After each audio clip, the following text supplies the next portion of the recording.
All right, good evening, everybody. And on behalf of the members of the board and our professionals, we'd like to welcome everyone to tonight's meeting of the Sparta Township Planning Board. This meeting is now called to order. For the record, this meeting is being held on August 7th, 2024, at the Sparta Township Municipal Building located at 65 Main Street, Sparta, New Jersey. The time is now 7:04. The live stream for this meeting may be viewed on YouTube at www.youtube.com/@Sparta Township, Township being TWP. Please note that adequate public notice of this meeting was provided in accordance with the Open Public Meeting Act. I ask everyone please stand and join our board and our professionals as we proudly begin this meeting with a salute to our nation's flag. I pledge allegiance to the flag of the United States of America and to the republic for which it stands, one nation, under God, indivisible, with liberty and justice for all. All right, thank you, everybody. Ms. Fox, could we please get the roll call? Justin Canellis. Here. Ernie Reichstad. Here. Christine Dunbar. Mike Sylvester. Vice Chairman Bill Enright. Chairman Ron Day. Here. Deputy Mayor Dean Blumetti. Here. Joan Furman. Here. Jeanette Burke. Here. Celeste Luciano. Here. Brian Zimmerman. Here. All right, thank you, everybody. All right, we've got a lot on the agenda tonight. We're gonna do our best to get through it, and hopefully we'll be successful. Why don't we start? The next item would be the approval of minutes. So we actually have 5 sets of planning board minutes and 1 set of minor site plan subcommittee minutes, which I believe that everyone should have in their packets. So what I'd like to do is take each set of the minutes, motion it for purposes of a vote. We'll invite board member comments, and then we'll have a roll call vote. So let me start with September 6th, 2023. Would somebody like to make a motion to approve the minutes of September 6th, 2023? I motion that we approve the minutes from September 6th, 2023. May I have a second? Anybody second? A second. Okay, thank you. Okay, so before we go to the vote, just want to see if anyone has any comments. Any comments from anybody? Okay, with that, can we get a roll call?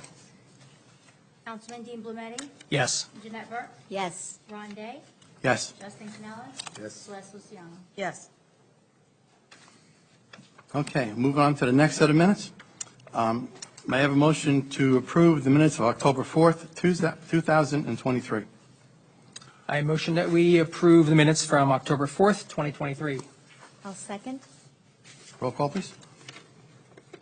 Councilman Dean Blumetti. Yes. Jeanette Burke. Yes. Ron Day. Yes.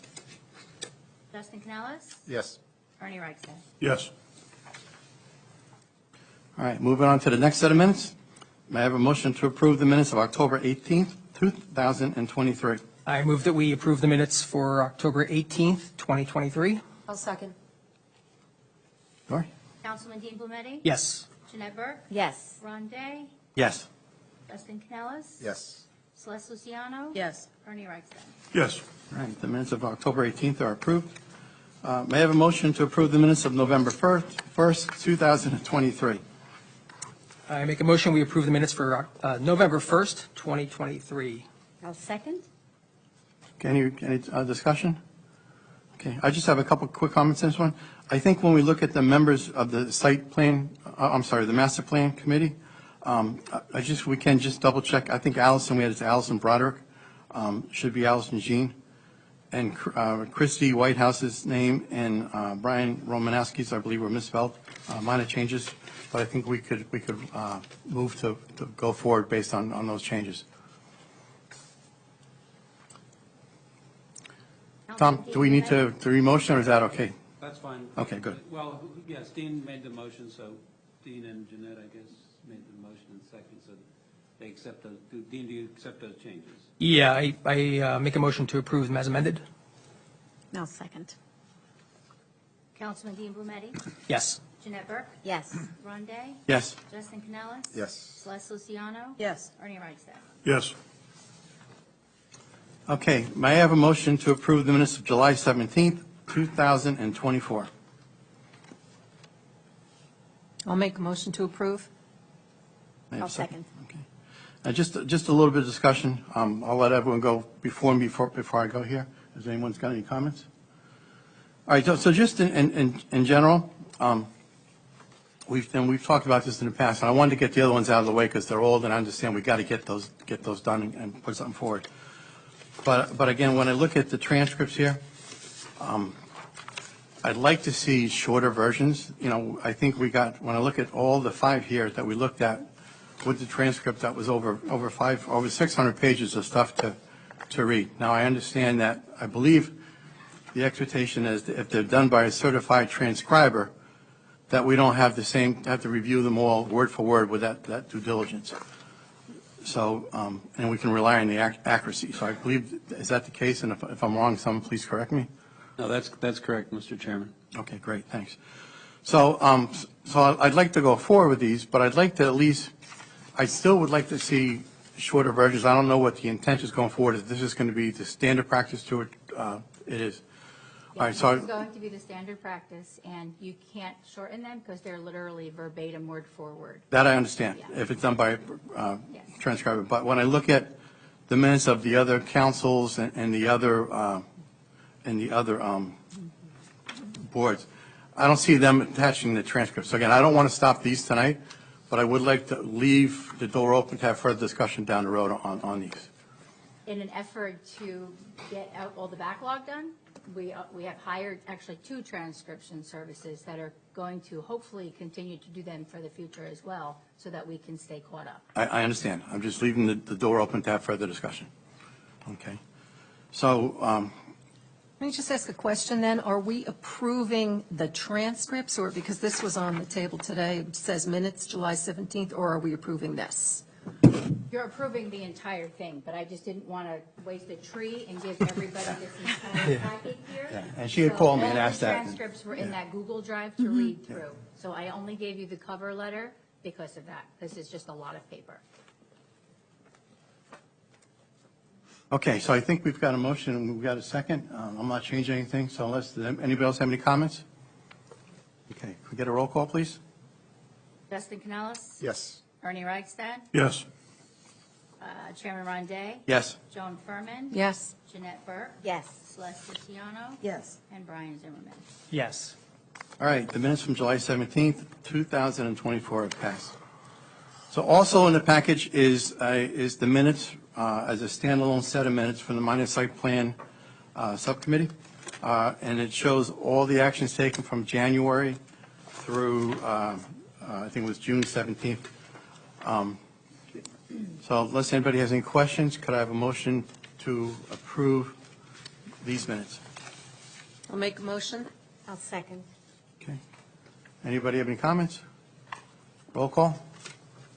Deputy Mayor Dean Blumetti? Yes. Jeanette Burke? Yes. Joan Furman? Yes. Justin Canellis? Yes. Celeste Luciano? Yes. Ernie Reichstad? Yes. Brian Zimmerman?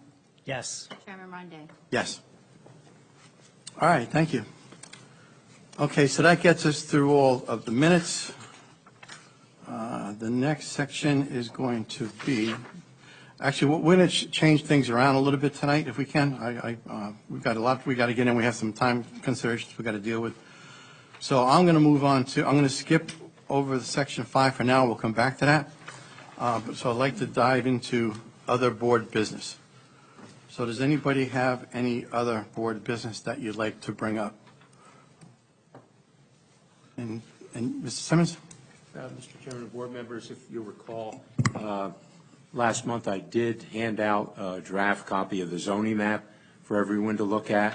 I did bring another copy of it tonight. I don't know if everybody has had a chance to go through it.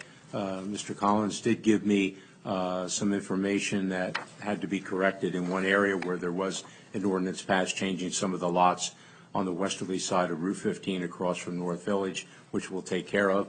But if anyone else found any other corrections, revisions, or what have you that are needed, if you could let us know, we can incorporate that in before we do the final map. Okay. So it sounds like that they've made great progress in this, and we're close to having a final version, do you think, or still more work to go? Yes. Okay, awesome. Yep. That's great news. Thank you. Does anybody else have any other board business that you'd like to bring up? Okay. Okay, seeing none, that gets us out of the other board business. Why don't we jump into the updates if we can? So, Town Council, Deputy Mayor Blumetti. Thank you, Chairman. I have a few updates from the last two council meetings. That would be June 25th and July 23rd. I have four updates I wanted to share. First, a resolution was passed to establish a trail committee to promote the growth and expansion and the connectivity of the trail system, both within the township and to trail systems outside of the township, including rail trails. Secondly, Ordinance 2407 was passed, and that will be very familiar to the board. That was the parking design standards update. It was introduced the meeting prior to that, and it was passed back on the 23rd. So great work. Everyone took a while, but it was well done. Third, Ordinance 2408, which was the ordinance to allocate funding for the master plan work. We had a lengthy hearing on that, and unfortunately, that ordinance failed with a vote of 3-1 to 1. We are exploring additional options of how to proceed both in the short term and long term. And then finally, there were two resolutions passed for road work, both on Main Street and Station Road. One of them is 100% funded by a grant from the DOT, and the other is 50% funded by a grant from the DOT. And then just lastly, our next meeting, if you'd like to join, is on Tuesday, August 27th. That concludes my report. Thank you. Thank you, Deputy Mayor. All right, in terms of in the Environmental Commission, Ms. Dunbar is unable to attend tonight, but I'm sure we're all looking forward to her next update at the August 21st meeting. The Master Plan Subcommittee, just an update on that. So our last meeting was held on July 18th. The things that we did there was Catherine Samard led us through an overview of a draft web-based community hub, and that's going to contain information on the master plan as well as a proposed community survey. Catherine walked us through a Gantt chart that talked about the steps and the processes that we'll be going through. That's something that the town council was looking for. And I do want to take a moment to compliment both Ms. Samard and Deputy Mayor Blumetti, because at the meeting, even though it was turned down, I think they did a phenomenal job representing the planning board and what our thoughts were. And so I want to thank them for that. Also at that meeting, Celeste Luciano led a discussion on messaging that's going to be contained within the community hub. Jennifer Derricks led a discussion on key stakeholders. So overall, we've got a really great subcommittee team. And, you know, what I like is we have our meetings, I think everybody contributes to the conversations, the debates that we have. So just a real good meeting. And our next meeting is scheduled for this coming Monday on August 12th. The next committee, PIAC. So my understanding is the PIAC committee is on hold while they assess what's going on with the state plan, and we'll provide updates once they start up again. Anybody else have anything you want to add to that? Okay. All right, in terms of the minor site plan subcommittee, so Bill Enright is unable to attend tonight as well. Bill chairs the subcommittee, so I'll give you a quick response on a quick update on his behalf. So we typically meet in person on the same night as the planning board meetings. Being that we, I think 3 of the 5 members were unable to meet tonight, so we proactively got together last week and tried to get ahead of things, and so we met last, I think it was Thursday. So the result of that was tonight's meeting, we did provide the minutes. We worked through some final changes we had to make there, and we'll continue to meet at the next planning board meeting. But we do have discussions in between now and then, both usually typically by a phone or some emails. So that concludes the updates. Does anybody have anything that they'd like to update on that I missed? Okay.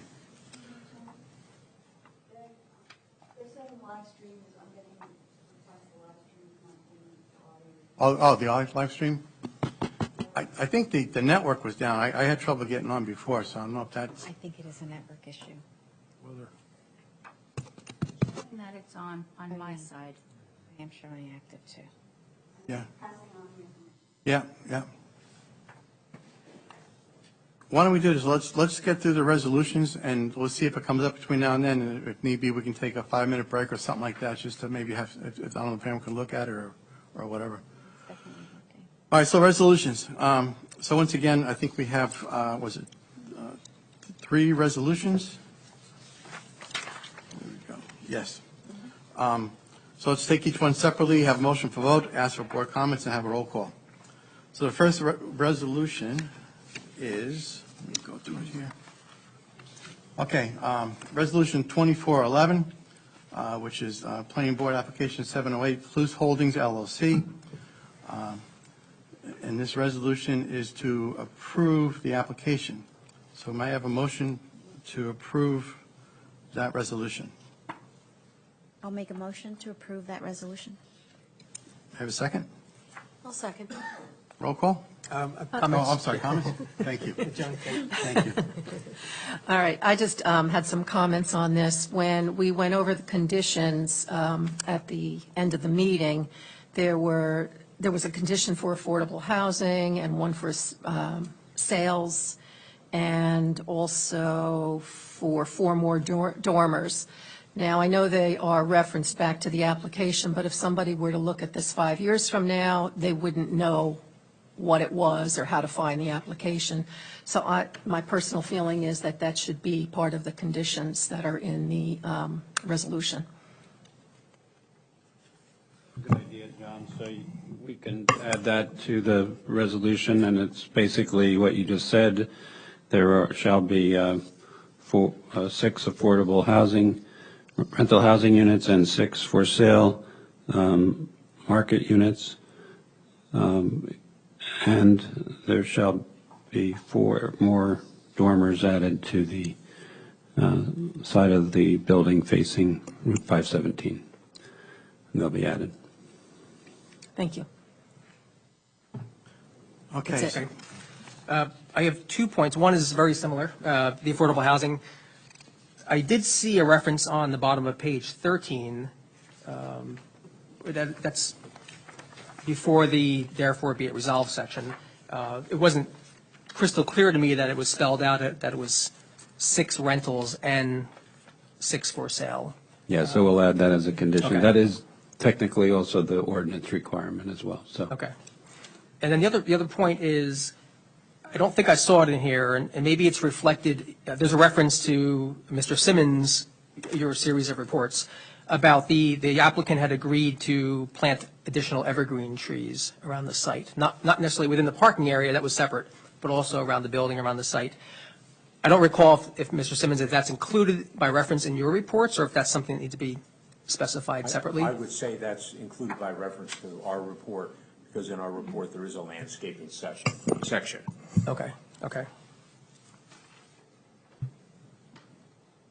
Okay, that's all I have. Thank you. Anybody else have comments? All right, so I guess we have to modify the motion. I'll modify the motion to include, oh, you're doing it? Go ahead. We already said was, so the people that made the motion and the person who made the motion and the second should confirm that they accept those changes. I confirm. I confirm as well.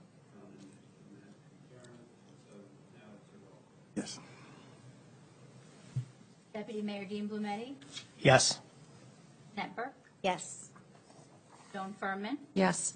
Celeste Luciano, Yes. Ernie Ragsdale, Yes. Chairman Ron Day. Yes. All right, the motion to approve Resolution 2024-11 has passed. Would anyone like to make a motion to approve Resolution 2024-12, memorializing the denial of a request for an extension of time for application number 685 submitted by Sparta, LLC, Captiva, Block 5019, Lot 23, in the TCC zone? Yes, I'd like to make a motion that we approve the resolution for Planning Board Application 685, Sparta LLC, Captiva Living. I'll second. Any comments from anybody? Okay, Ms. Fox, roll call?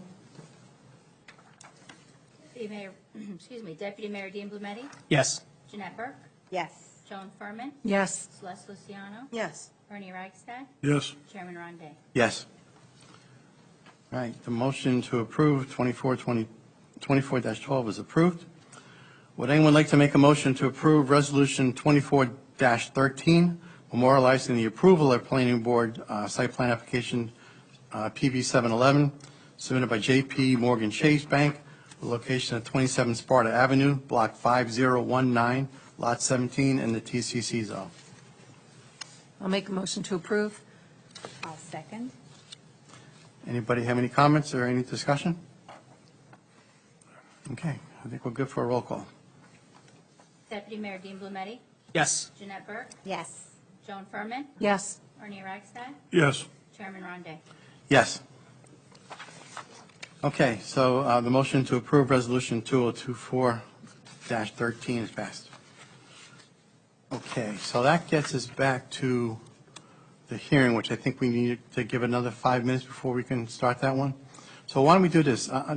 Dory, is there, let me try. Jen, is there any update on whether or not the website is up or not, or?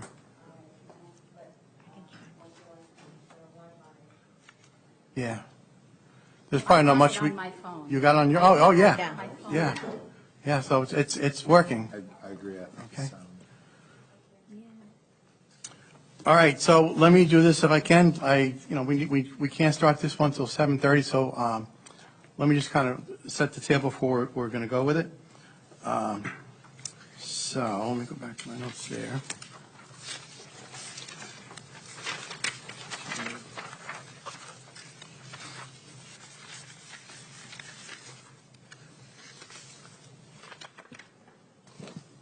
All right, so we have 3 applications that we're going to hear tonight. We're going to take them out of order from what was in the agenda. The first one that we're going to hear will be Lakeland Bank. The second one will be from Behringer Corp. And the third one will be, is Ramez and Company. Am I saying that correctly? All right, thank you. Okay, so relative to the first application, so Mr. Collins and myself are going to have to recuse, or decided to recuse. And so Mr. Brady's going to step in, and he'll be the attorney of record for this application. And Celeste Luciano's offered to take the role of chairperson for this application. So as I'll be recusing myself. So why don't we let the record show that Mr. Collins and I are recusing, we'll be leaving the room, and Mr. Brady and Ms. Luciano will be taking over for this application.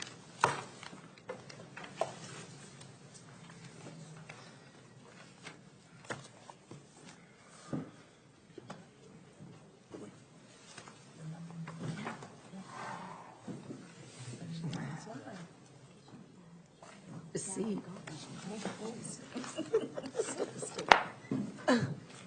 Dave, do I need to move? No, you don't need to move. Thank you. Unless maybe it screws up something with Dory's recording that's designated the chairman's mic or something. No, No, we're good. I think I'm loud enough. My voice generally Okay. carries. And Celeste, the notice in the paper indicated that tonight was going to start at 7:30. It was an error on the applicant's part. That doesn't mean we can't hear the application, but it does mean we have to wait another 4 minutes till 7:30 before we start it. I think we'll survive.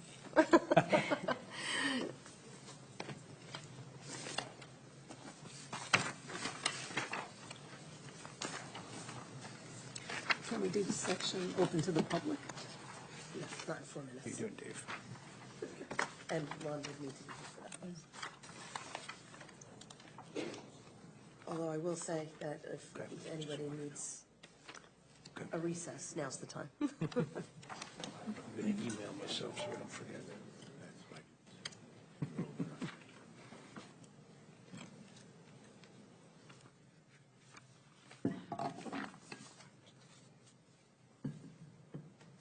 First half. Second half was 3 days of food poisoning. Yeah. I have the meeting on my phone, too. Oh, that's good. And we're on. I said to my wife, I said, the last time my book was bad, I was in the hospital.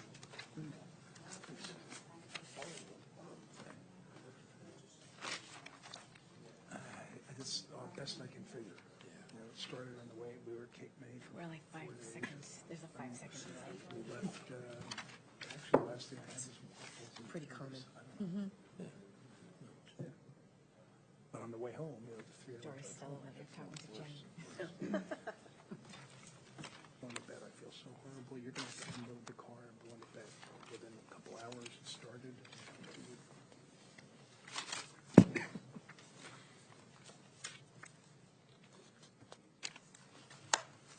But that's temporary. 2 more minutes.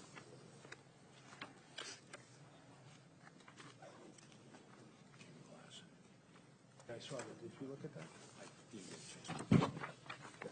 He's probably right. I'm sure he understands his plans better than me. Yeah, I think they had a survey.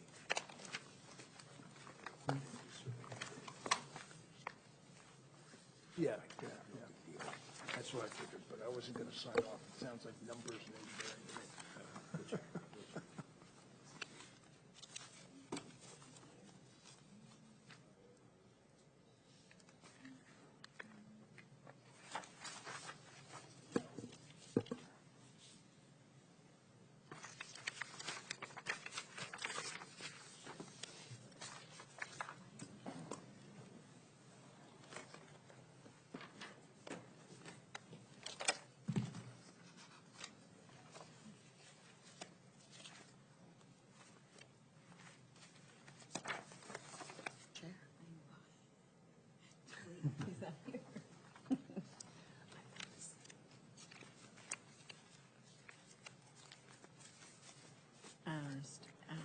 You're probably right. I do remember saying that.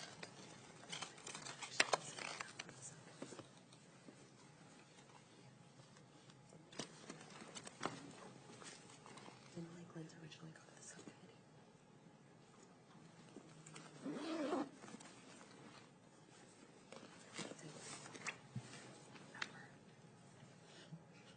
It would have been before you.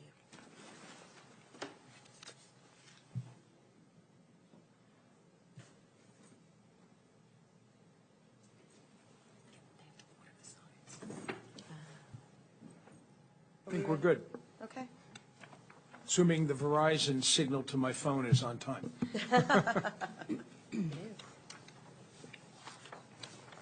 Okay, get started. I guess we're going to have the applicant come up. Let's begin.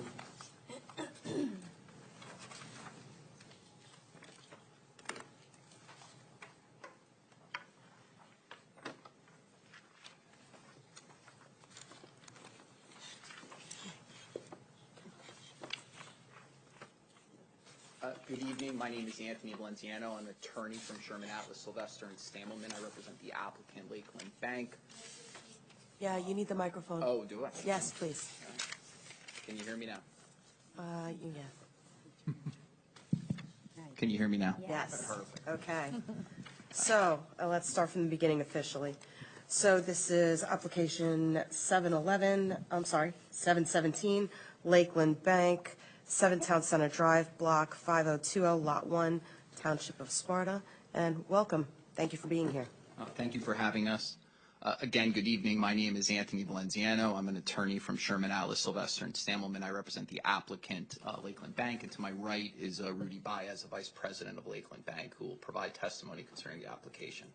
Also with me is Dan Nguyen, who is a project manager with Stratus Unlimited, who prepared the slide deck, which shows the proposed signage, who can also provide testimony concerning the specifications of the sign that will be put in.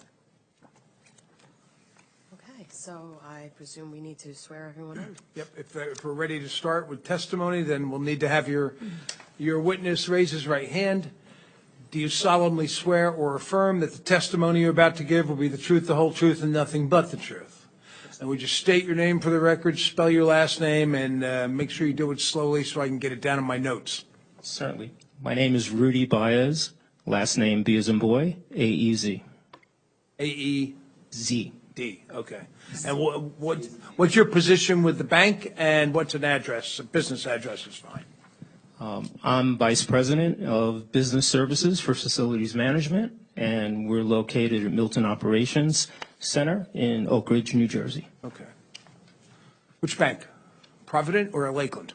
I started with Lakeland and now converting to Provident. Okay. Go ahead.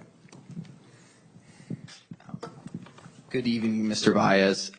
Could you provide the board and the public an explanation of what the proposed replacement signage would be in relation to the current signage that is there? Well, Lakeland has been part of the community for many years, and we took a very mindful approach in our conversion project. I'm heading over 60 locations for signage conversion, and one of the things that we tried to do was to make sure that we had consistency throughout our portfolio and have the community in mind. One of the things that we also did was work with our Stratus partner in understanding what some of the conversion problems and issues may be, and also we have a goal of having all of our signage unveiled for our conversion weekend, which is Labor Day weekend. So we worked closely with them, coming up with a plan that has not only the signage change, but also some coverings to continue using the Lakeland logo until our conversion date. So part of our, scope is looking at the community, and we know that we've taken the approach of existing signs and converting them as closely as possible to the new Provident logos, and more importantly, taking a look at the community and understanding the various businesses within the areas and the usage of their signage and trying to make sure that we're in line with that.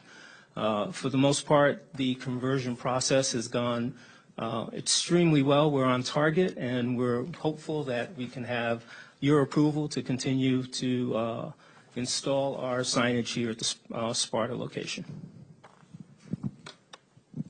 With regard to the current sign that is there that's on the building, do you recall that the existing signage square footage is about 27.1 square feet? Roughly, yes. All right. And what would the proposed sign be in relation to that? Smaller? I believe it's smaller. I'm going to need you to share the microphone. I apologize. Oh, sorry. It's all right. It's force of habit. I believe the sign is smaller than the proposed sign that's already existing. And the proposed sign would be 23.4 square feet, if you recall? Correct. And in terms of other differences between the current sign and the new sign, could you explain what those would be, besides the fact that the new sign would be smaller?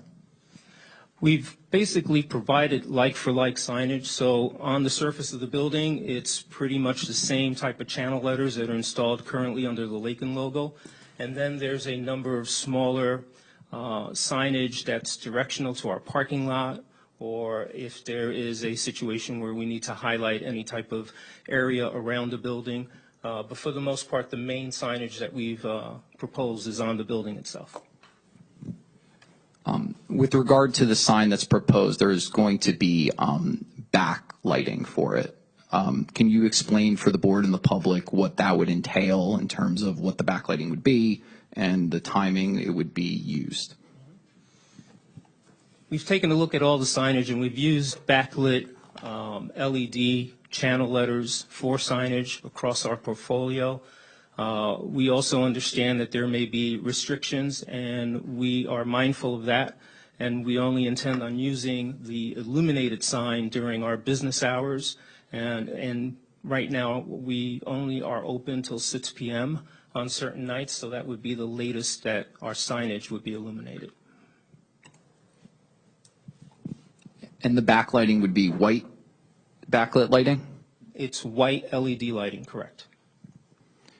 With regard to the temporary signage, the proposal has 11 temporary signs. Can you just explain for the board and the public how long the temporary signage would be there, and in addition, what the signs that aren't on the building would entail? Of course. For the most part, the signage that we have with temporary vinyl, as we're calling it, is to block out the Provident logo that's already been installed and continue using the Lakeland logo until our conversion weekend. Conversion weekend, the plan is, as of August 30th, to start unveiling all of those temporary vinyl signs. The signs, for the most part, are directional for our parking lot, for the entrances. They're much smaller in scale, and they're already existing. As I mentioned previously, our goal was to do as much like-for-like signage conversion as possible. With regard to the larger temporary sign that will be on the building, the size of it. Can you explain why the need for the sign to be that large? Certainly. The sign on the building is basically a temporary banner that's covering the existing graphic channel letters that are installed that would be installed in the building. So the vinyl that's being placed over it would be temporary only for a minimum. We have 22 weeks. We have a countdown going on. So I think it would be less than the 20 days that it would be up, and then we would uncover the actual Provident logo behind it. I think you said 22 weeks. You meant 22 days, correct? 22 days. 22 days for the record, sorry. That's quite all right.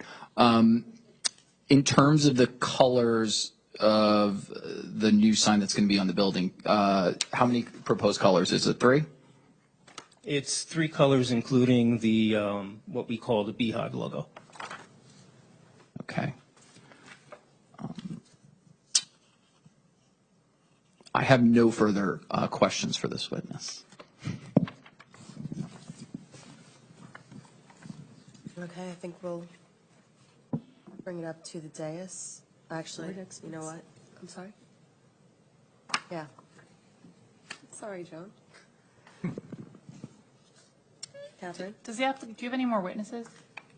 Are we going to hear all witnesses first, or do you have any questions of this particular witness? Oh, I'm just curious if they're going to, I really only have questions related to the variance testimony, so I do have variance testimony or a planner or anything? There is no planner for this application. Again, it's just the like-for-like signage. I mean, Mr. Baez could answer questions regarding the variance need if you have questions. No, I was just using that to make sure that if I had any questions, that they'd be for him and not to be reserved for somebody else. Go to Dave first, just to make sure. Dave, do you have any questions of this witness? Madam Chair and board members, just referring to the report I did dated May 20th, 2024, I believe as I listened to the testimony from the applicant, they basically addressed most of the items that I had listed. The only thing I would add, just so it's clear, on my comment 9C, I said sign pages 15 to 26 of the package that was submitted deal with interior signage and or removal and are not part of the exterior signage updates. I didn't really comment on that because, excuse me, because it's part of the interior work, not visible from the exterior of the building. Other than that, and getting approval from the township construction official for the necessary permits for the sign work, they basically addressed all the questions that I had listed in my report that needed comment from the applicant. Okay. Any questions, members of the board? I have some, actually, yeah. Thank you.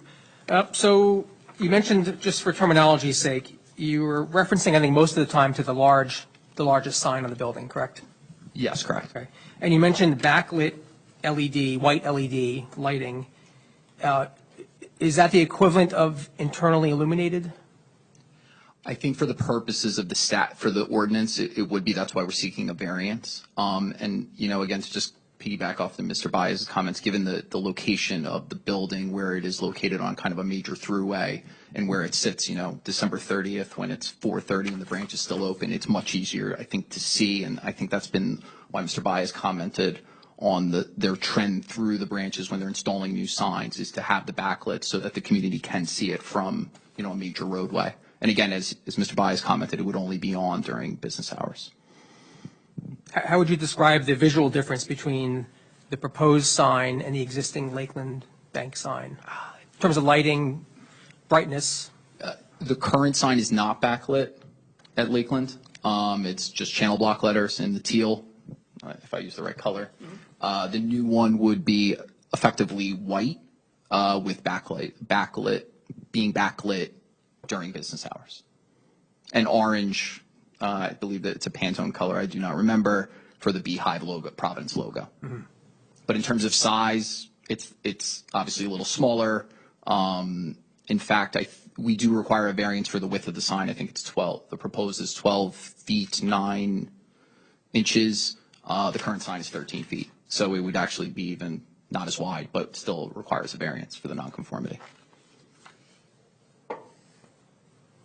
And you didn't reference you didn't speak much about the other signs. What percentage of those are going to be lit as well? None. None, just the one on the building? Just the one on the building. Okay. And the timing, again, can you just one more time repeat the timing of the lighting for that big sign? The timing would be when the branch is open, which I believe is 9 to 6 currently, would be the time it would be lit. Okay. Okay, that's all I have for now. Thank you.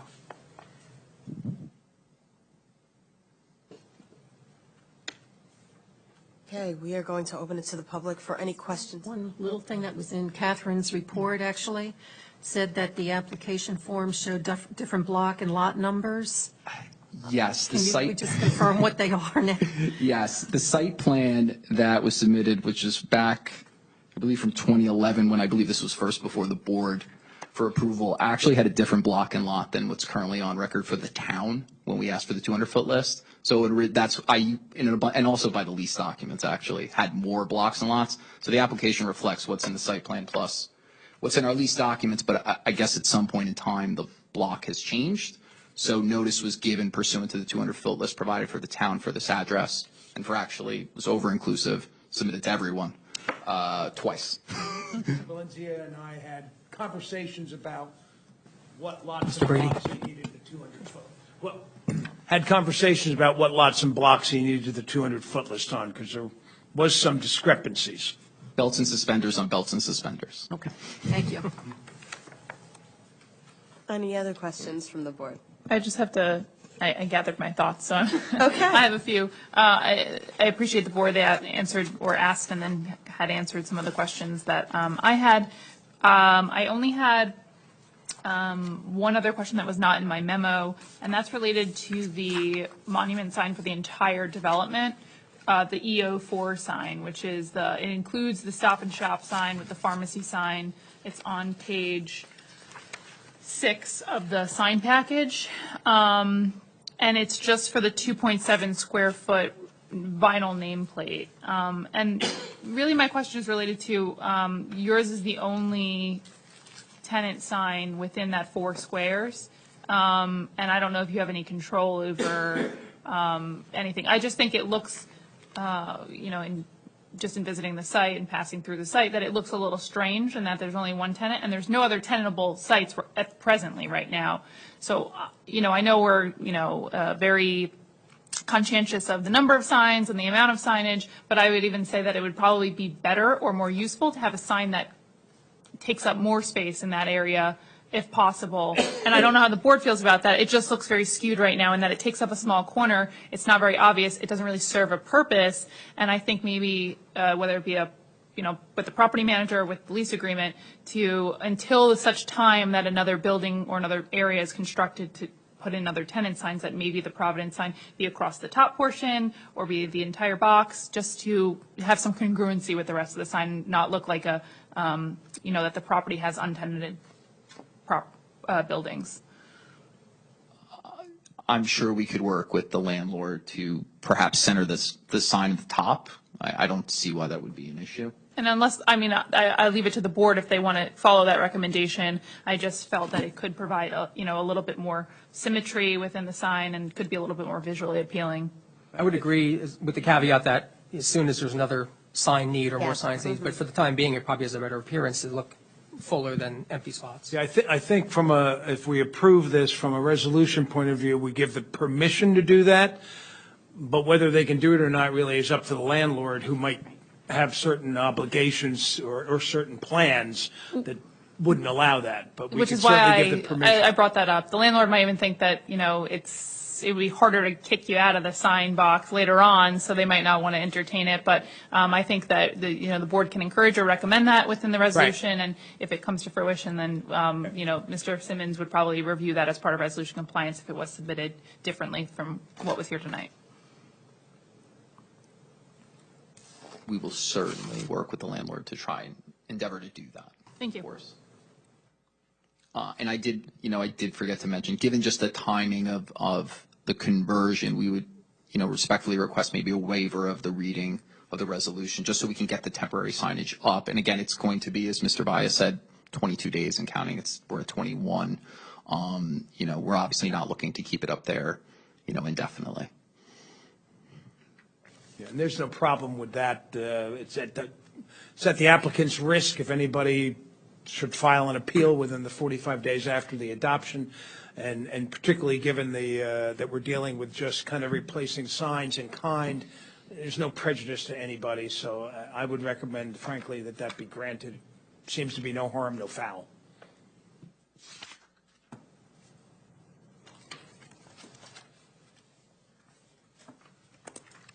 Any other questions from the dais? No? Okay, so we're going to open it up to the public for questions for this witness.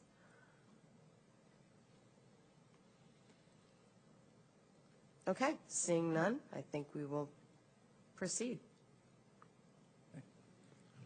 It's up to the board to have a discussion, and if the board wants to make a motion to approve or deny, or if it's a motion to approve, I've got some stars next to some potential conditions I can review before you actually vote. Okay. So are we ready to make a motion? Yeah, I'll make a motion to approve with the conditions that you've written down. I'll second. Thank you. Deputy Mayor Dean Blumetti, Yes. Nat Burke, Yes. Joan Furman, Yes. Justin Canellis, Yes. Celeste Luciano, Yes. Ernie Reichstad, Yes. Brian Zimmerman. Yes. Just for the record, the conditions I'm going to put in is that the lighting of the sign will be only when the bank is open. The permission, so to speak, to increase the use of the monument sign. And they indicated that the temporary sign is going to come down within 22 days. We're not even going to see the resolution before that. I'm just going to pick somewhat arbitrarily September 30th. They'll have it down by then, but I think we need to put a date for that temporary sign to come down. Okay? Okay. Okay. All right, thank you. Thank you very very much. Thank you. Thank you. Thank you, everyone. Thank you. Good to And see you, welcome to the Dave. community. Talk to you tomorrow. Yeah. Again. Good night, everybody. Good to Good night. see you again. Bye. Hey, Dave. Bye, thank you. Night. Yes, that was easy.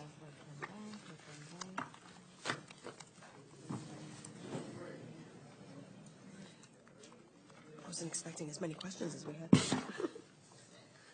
thought it was pretty cut and dry. Oh, to do that? Will be this easy. So you always think, especially in times where retail is difficult, that it looks like something is not operating to full capacity or struggling or. Seems like, right? Yeah, that's what it seems like. Oh, I know. I missed the July 17th meetings out. On vacation? It's a touchy one. You never know. Did you take it?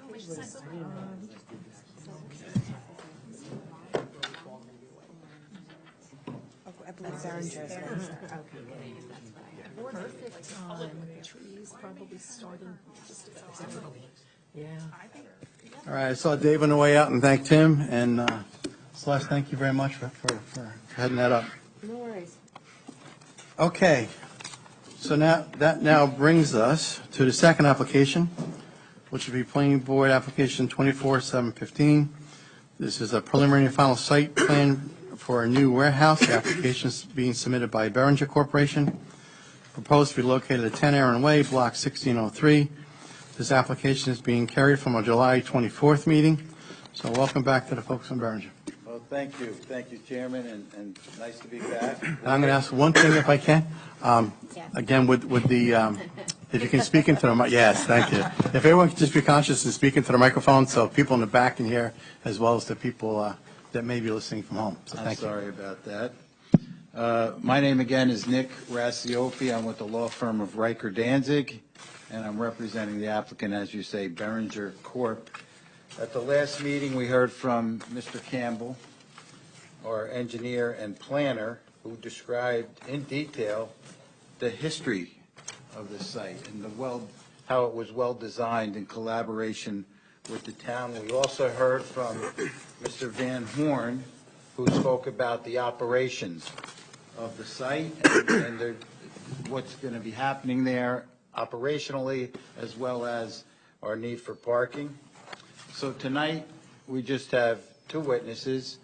We have Mr. Jeff Flanagan, who will be our architect. He'll speak about the architectural details. And then we'll bring back Mr. Campbell to speak about some questions about banked parking possibility, as well as the planning testimony. So if there are no objections, I'd like to get Mr. Flanagan. Yes. Sir, please raise your right hand. Do you swear or affirm to tell the truth, the whole truth, and nothing but the truth, so help you God? Yes, I do. And please state your name and address and spell your last name. Sure. Jeffrey Flanagan, Flanigan. That's 460 West Shore Trail, Sparta, New Jersey. Thank you, gentlemen. And Mr. Flanagan, can you give the board the benefit of your credentials, licenses, et cetera?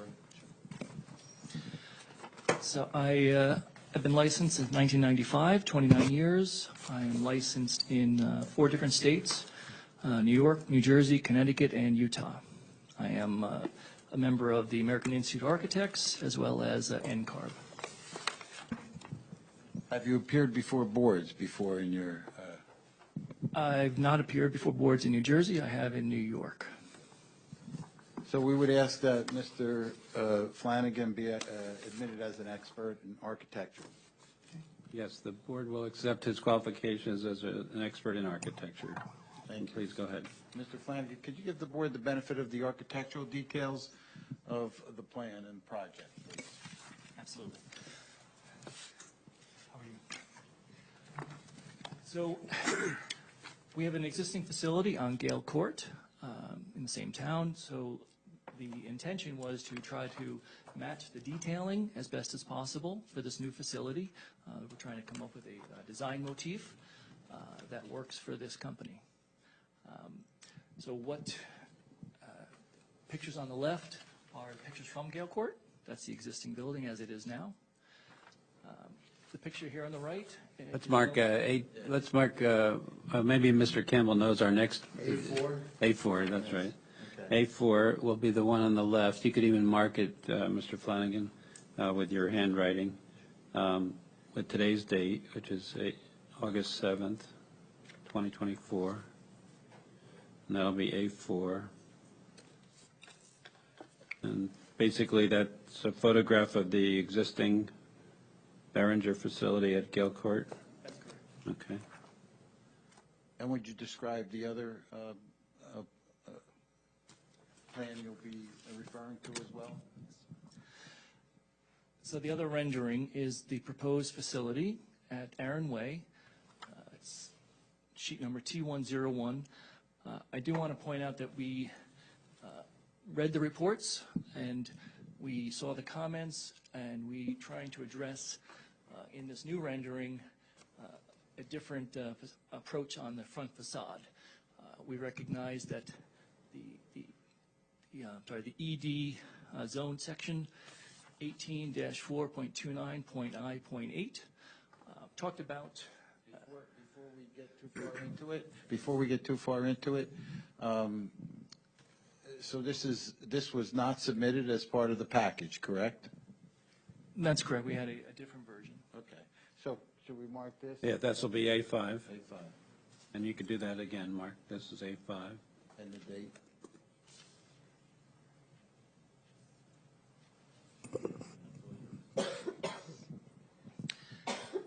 In that code section, it talked about not having a metal facade on the front of the building.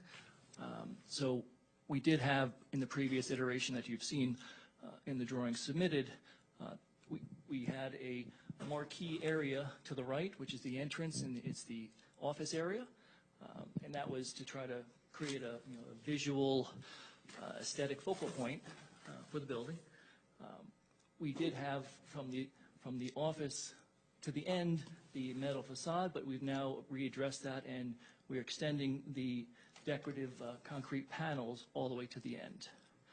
So to give a more of a cohesive and just a more a nicer material, really. So in matching the original Gale Court, we have a stone column on the corner, which creates our entranceway. We have a metal aluminum storefront system with glass. We have a clapboard system, which is creates our sort of focal point for the signage for the building. And then we have the brise soleil over the windows. And we also have then the concrete panels. There are some punch windows above. We do have a storage loft, so we're bringing a little bit of light into that area. The other facades of the building, we are proposing a metal corrugated system for that. Not really visual from the street so much. And that's really it on the exterior. If you.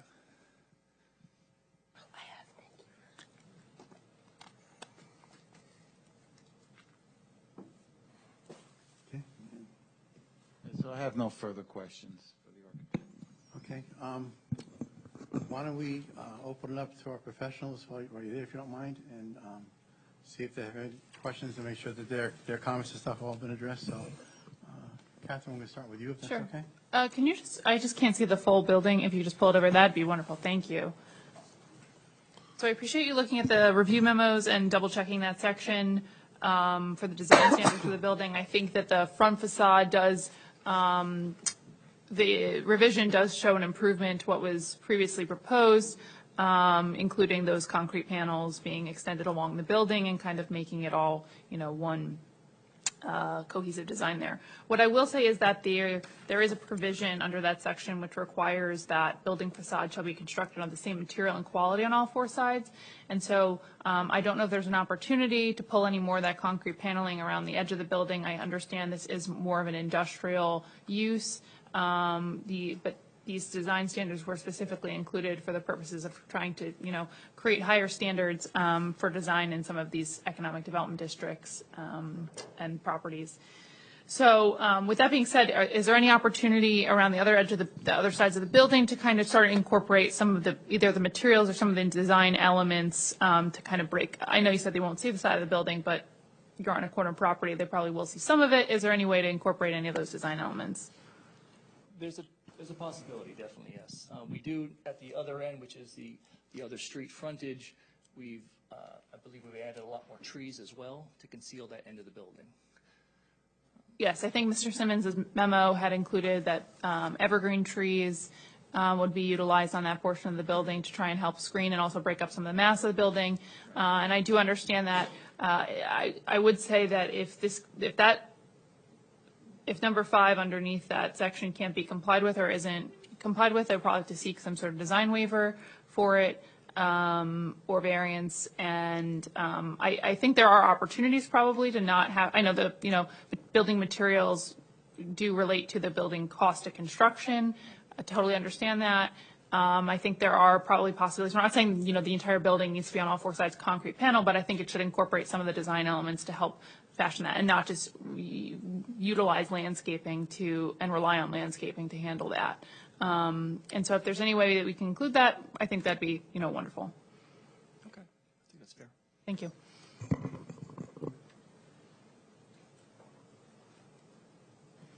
Okay. Anything else, Catherine? For the architect, that's really all I had. Okay. Dave, any questions? Just a couple, Mr. Chairman.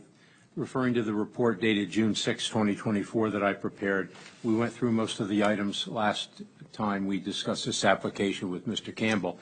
I don't remember if these two items were brought up, though.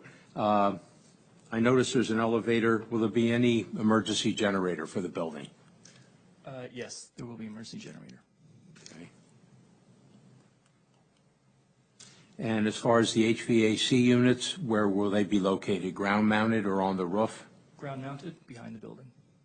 Nothing on the roof? That's correct. Okay. That's all I have on the architecture, Mr. Chairman. I apologize, Mr. Chairman. I did have one other thing. Can you just repeat the other sides of the building, what the material is utilized for those? It's corrugated metal facade. Okay, so I did miss one thing. There's another requirement, I don't know if you're aware of this, that under number 3, under that section, that exposed metal buildings, sheet or corrugated metal, asbestos, similar materials used on exterior walls. I'm sorry, that's on the frontage. Is that included on the frontage on the corner there as well? On the left side? So, yeah, because you do have that kind of, what's the other roadway? So along the Park Lake Road side, there is corrugated metal on that frontage? There was, yes. So that explicitly prohibits something, so that language is a little stronger. I think as far as my previous comments, I think you probably do need to expand some of that building material around that, wrap it around that side. At a minimum, I think I'll rely on the board for their comments. That's my recommendation. As far as the other sides, the facades that are less visible, I'll rely on the board's comments for that. But that is specifically prohibited as a frontage. So I would, I make the recommendation to the board that they ask the applicant to comply with that. Thank you.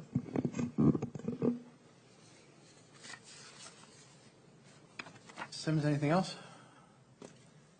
Okay. All right, so let's bring it back to the dais. Justin? Okay. Yeah. Quick question. Ryan, start with you. Good. The only thing I'm going to ask is that, would you please turn that photo so that the public can see it, because they're not really seeing what it is that we're talking about.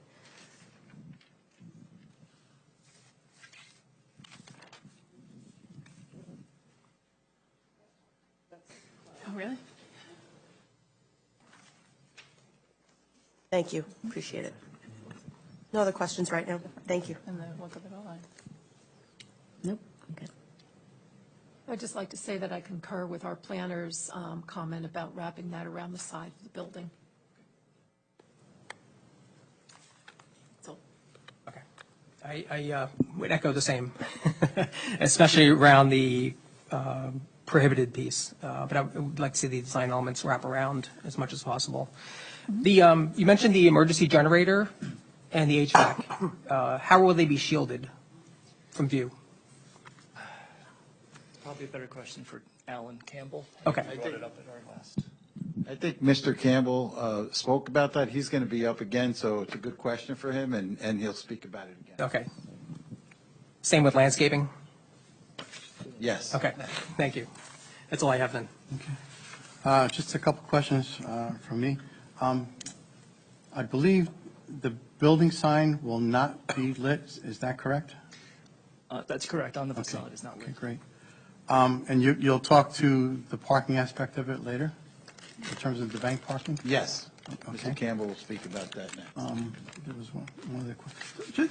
So, what is the square footage? I just so I make sure I have it right. The square footage of the building, and does it include the second story, or the second floor garage?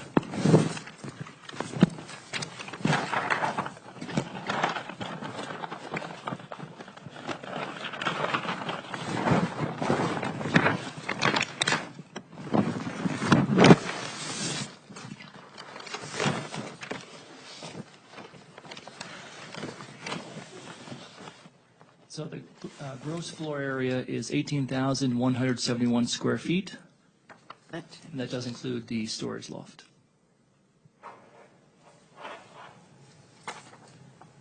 Okay.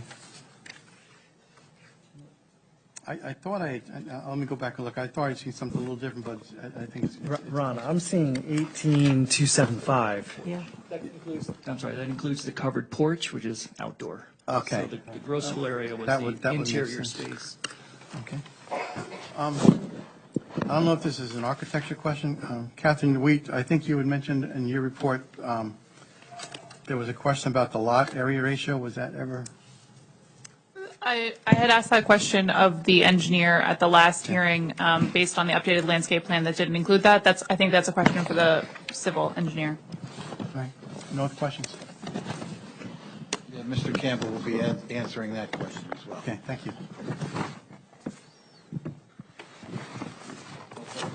No further questions? I just had one quick one. I just want to Tom. confirm there'll be no floor drains in the building. That is correct. Okay, thank you.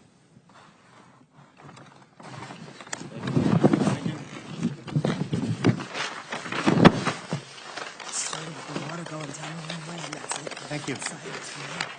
Oh, Mr. Chairman, did we open him to questions from the public? Oh, thank you. Any members from the public, do you have any questions about the testimony that was just given by Mr. Flanagan?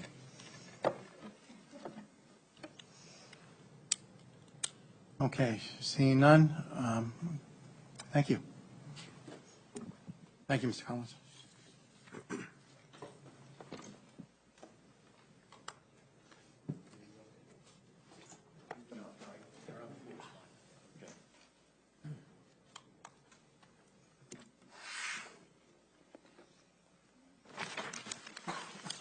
Oh, God, I started a trend. I'm sorry. Keep it on that side, people. That's what happened. The water went down the wrong way, and then it just wouldn't stop.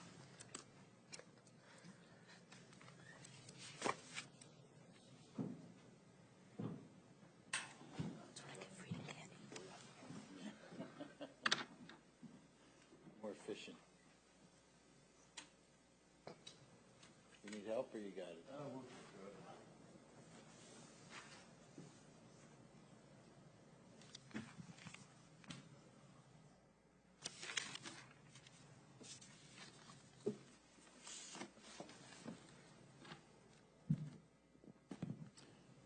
Tom, do we need to, I believe we're okay. No, he's still under oath. Still- Alan, you understand you're still under oath, correct? Yes, I do, Mr. Collins. And please go ahead. Very good. Thank you and good evening. Again, Alan Campbell, licensed professional engineer and professional planner. I did listen to this, and even over here it picked me up as I try to speak loud for you. And there will be some comments that I want to go back to regarding the architectural testimony and the discussion about the ordinance and the appearance of what roadside facades on the building. So as we go through a couple of pieces of follow-up from last hearing and continuation into the architectural presentation, I'm going to have a couple of aspects of engineering and site to touch on, which will be a carryover from last meeting, and then I'll proceed into hopefully going through the process of closing up the application form. One of the aspects that I did want to discuss with the board was brought to the table at the end of last meeting as we were looking at A3, again A3 as it was originally presented to the board, and during the conclusion of the operations testimony, it was noted that this operation requires 12 parking spaces to function. The ordinance requires 41 parking spaces. There was a discussion on the table regarding the potential of banking parking. As that on the July 25th submission of an exhibit and a cover letter to the board and its professionals, I have presented in that application correspondence a proposal that we could bank the 14 spaces. And by banking these 14 spaces, and as I noted from A3, these spaces would be the spaces labeled 28 through 41, which lie to the back of the building towards the south side of the building. These spaces could be banked, built in the future if another need or another user in that building came back to this board and said, we need more parking for the facility. Currently, this facility, as proposed, needing 12 spaces, building out to 41 would be considered a bit of excess. The recommendation to consider banking, I concur with. My correspondence indicates that if we were to bank these 14 spaces, the proposal will be to put a depressed curb. We're on A3. I had the red line drawn, which would continue the truck circulation. We had a comment from the fire department that it would not interfere with the fire department. We had a comment from the health department. It would not comment with the health and the safety or the septic issues. And I'm testifying that it does not interfere with any other circulation aspects of the site. What we would do is we would put a flush curb in that location that I emphasized with the red line, which would be the entrance to these spaces. That flush curb would hold the integrity of the curb and the pavement. And in the future, if the parking was ever needed, we would simply pave the new parking spaces, put in another curb, and build a sidewalk. By doing this banking, the impervious cover then that we would be looking at would be 44.5%. So you would gain more efficient use of resources by having less parking and not having surplus of what they call motor vehicle surface today. We do not propose to change the stormwater to address any of these changes. We would leave the stormwater as designed so it can accommodate the 48% impervious. And by doing this, I think we take into consideration that the board had comments about the impervious cover ratio, that we were exceeding the 40%, but still under the 50%. That was the overall design intent of this development. So I just introduced that option of the bank parking and noted it would not interfere with the function of the site.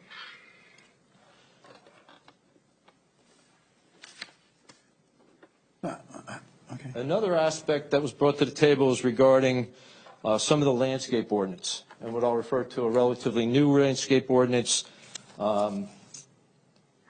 in Sparta Township under design standards of 18.5.3. There was a 30% impervious surface with a requirement of the plant mass area. Now, specifically the plant mass area, as in this particular case, as presented in the landscape plan, 31%. So by my calculation, we concur with that, we comply with that requirement. It was noted in our last testimony that it appeared to. I did the appropriate calculations, and it does. It also talks to plantings on, say, the perimeter of the access corridor. And as you noted in the landscape plan,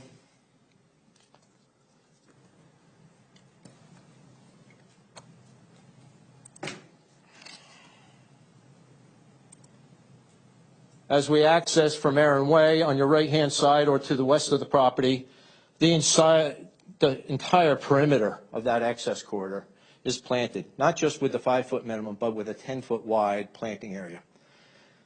In this planting plan as presented to the board last meeting, there's 346 total plantings, and that does not include the plantings within the rain garden. Being through many site plan applications through this municipality and others, that is a significant number of plantings, and by this number of plantings and the rain gardens, we're exceeding and complying with your ordinance as noted.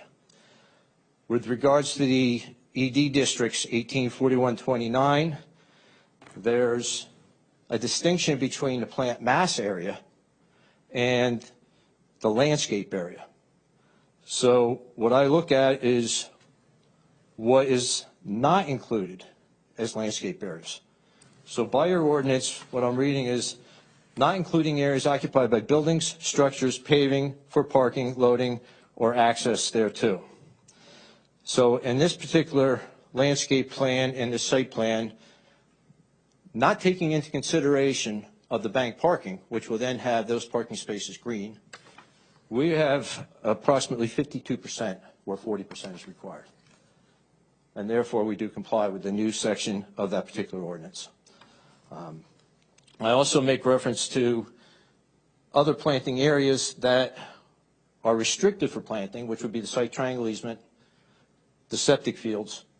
And additionally, I wanted to note on the Park Lake frontage where we have an extensive line of plantings proposed that was originally proposed as a response to the report to break up that side of the building. Just now going through the architectural presentation and introduced through the ordinance from the architectural requirements, if it's a design waiver or if it's a variance, whichever the determination is made, the applicant had addressed that ordinance and discussed having the Aaron Way with that, call it the fancier facade. What we would ask the board to consider is taking only the corners on the Park Lake Road and then basically taking that architectural feature that runs the full length of Aaron Way and coming in on each corner, perhaps 2 blocks, dressing up the corners like a picture frame on the peak end of the building, which is the side of the building, not the front of the building. And if they would consider that, we introduced that the plantings are there to break up the side. That facade would return on the corners, enhancing the corners as it appears on that wall. And note that it is the side of the building, not the front of the building. Yes, it does face on the road. And as you read that ordinance, there might be some confusion as to how it specifies that one side of the building is supposed to be dressed up, so to speak, and then the other sides are left in question as to what's not permitted, yet it is a little bit ambiguous to me how one part of that ordinance says do this with the road frontage piece, but then it's not acceptable to do all the sides and not matching. So that would almost suggest that you have to do all four sides, which we're certainly not here to ask to do. But if it's only the face of the frontage of the building, then it would be the Aaron Way. And granted, we are on a side road, so the side of the building, we would ask to relieve that burden and do only, say, a picture frame on the corners of the building and have the landscape break up that wall. So if that's a consideration for the board, I think we would have to take that as a design waiver or the variance, whichever is the determination, which it may be. Again, that section of the ordinance is relatively new to me, as it's not something that I'd experienced in the last 20 years with this particular type of application. And how the board interprets that, I don't know. I defer that to the council.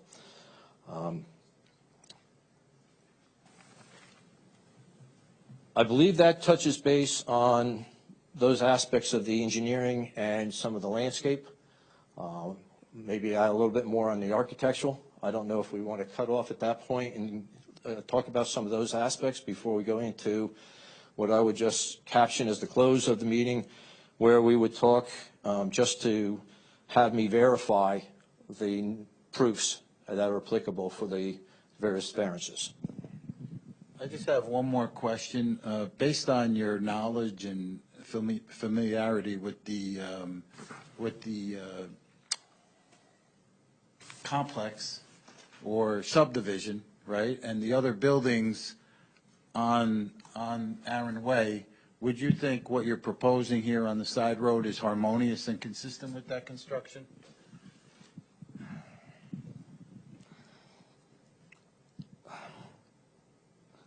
The proposal that is from the landscape aspects of this application and the architectural features of this application, in my opinion, this is going to be one of the nicest buildings in the ED zone.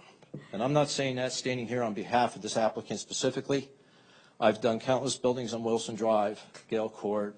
We're over on the Gelbeck side of the world. We've come from the railroad over by Wilsonville, as we refer to it, off of Station or House's Corner Road, all the way to what is now the end. And we do have an exhibit. I don't know if it warrants bringing in, but if we go diagonally across Park Lake and Aaron Way, you have a full metal building, all sides. Other portions are split block face. Then there are multiple other types of facades. And when you look at the entire ED zone and the extent of landscape that we're proposing, by the extent of landscape that exists around these buildings, there are many attractive buildings throughout.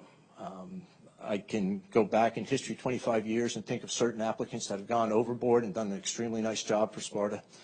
Yet in this particular case, this landscape and this facade, I think, is going to be one of the nicest you're going to see in the ED zone. And I do want to comment that some of this facade gets to be very costly and sometimes becomes cost prohibitive for a project. Thank you.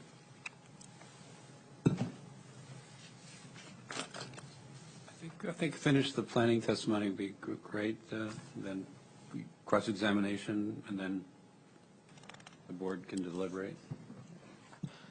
You know, essentially for the variance for the impervious cover is what we need to discuss. And the aspects that we look at are essentially for meeting a negative criteria and not having a negative impact. Inconsistent with that would be that this design is consistent with the water quality standards. I testified into great detail about the overall planning of the stormwater for the development as a whole and how this stormwater for this specific site is. And in my opinion, it uses very efficient use of the land. This entire ED zone, as it's laid out for this Sparta community, is a very efficient use of the land. It acknowledges use of this Park Lake Road area, Aaron Way, your other ED zones, and then you have the vast parks next door. Not only do you have the public parks, you have the camp. So as you look at this whole region, you've got a good mix of a lot of open space with those parks and camps adjacent to the ED zone. So it blends to making a very efficient use of the land in the overall community. I don't see negative impact because of the stormwater being sufficient. And as commented about the landscape, once again, with the landscape features that we're proposing, again, any negative impacts about the visual impacts are addressed by this extensive landscape. Then as we look at some of the positive aspects that we would want to hear about, we talk to how we meet the purpose of municipal land use law and some of the goals of the MLUL, or the Act as they say, where we provide adequate light, air, and open space. Just the layout of the lot and the way the configuration is surrounding and the adjoining properties interrelate with each other. It provides for this open airspace type of appeal. And I comment about the adjoining properties and the vast acreage in the area. Appropriate and efficient expenditure of public funds by the coordination of public development and land use policies. That's why I elaborated on how there was a public and private development sector on this overall development, how the town took over the basin, how the town had the interest in the basin to protect its wellheads and the aquifer that it sits on. So as a combined effort, I believe the municipality and the developer at the time meet that goal. Provide sufficient space and appropriate location for industrial uses. This application speaks for itself. The entire ED zone speaks for itself in that case. Promotes a desirable and visual environment through creative development techniques and good civic design and arrangement. Again, we're looking at a well-landscaped area, a facility that is fitting to the community and the development that is placed within. It's actually lesser development than the adjoining properties as you look at the impervious cover, which I testified to earlier. And therefore, we meet that goal.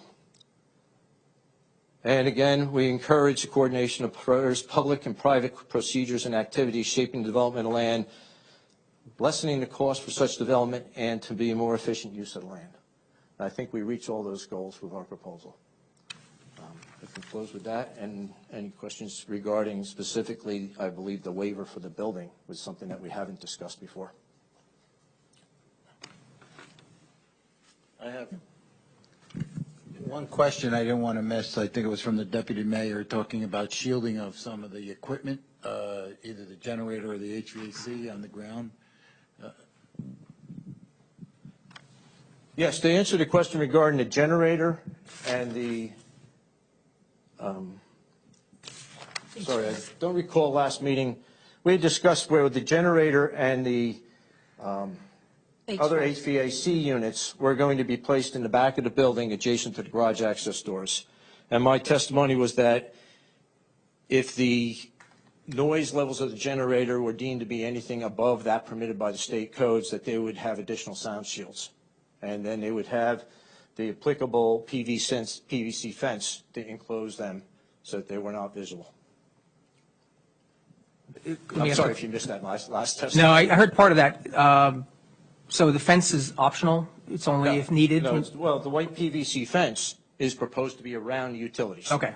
Basically, when you pull up, you're not going to see the generator. Okay. You're going to see a white PVC fence. But if the generator has any additional sound requirements for diminishing the sound, we'll have additional sound barriers if necessary, which can be done inside using that fence. Okay, thank you.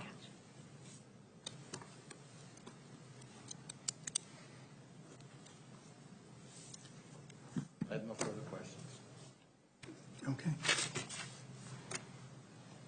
Mr. Simmons? Mr. Chairman, we did go over my June 6, 2024 report at the last hearing on this application. As I recall, Mr. Campbell did basically use that as a guide when he made his presentation.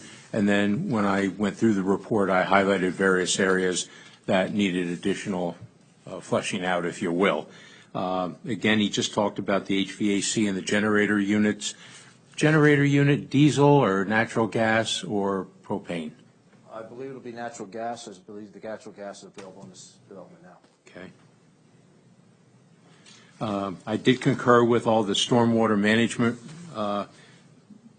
facilities that they've designed, including the flush curb with the note by the rain garden that will be flushed and actually be plowed so that in the wintertime an ice dam wouldn't form to prevent the water from going down into that area.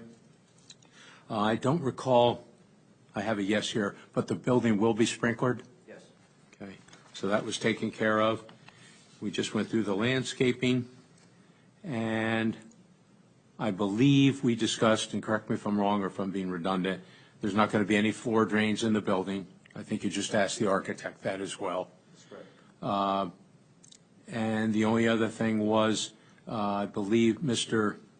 Van Horn probably outlined that there's no hazardous materials to be used in this facility. It's basically just the materials and the welding and fabricating.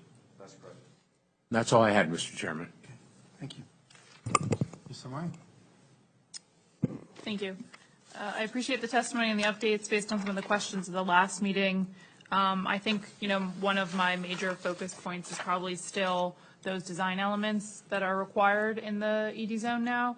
And I will say that while the codification is something that's new, they were based a lot on existing buildings, which, Sparta has been lucky enough that without even the standards in there, that they have had very quality industrial development and very good aesthetic design, despite not having any codifications requiring that.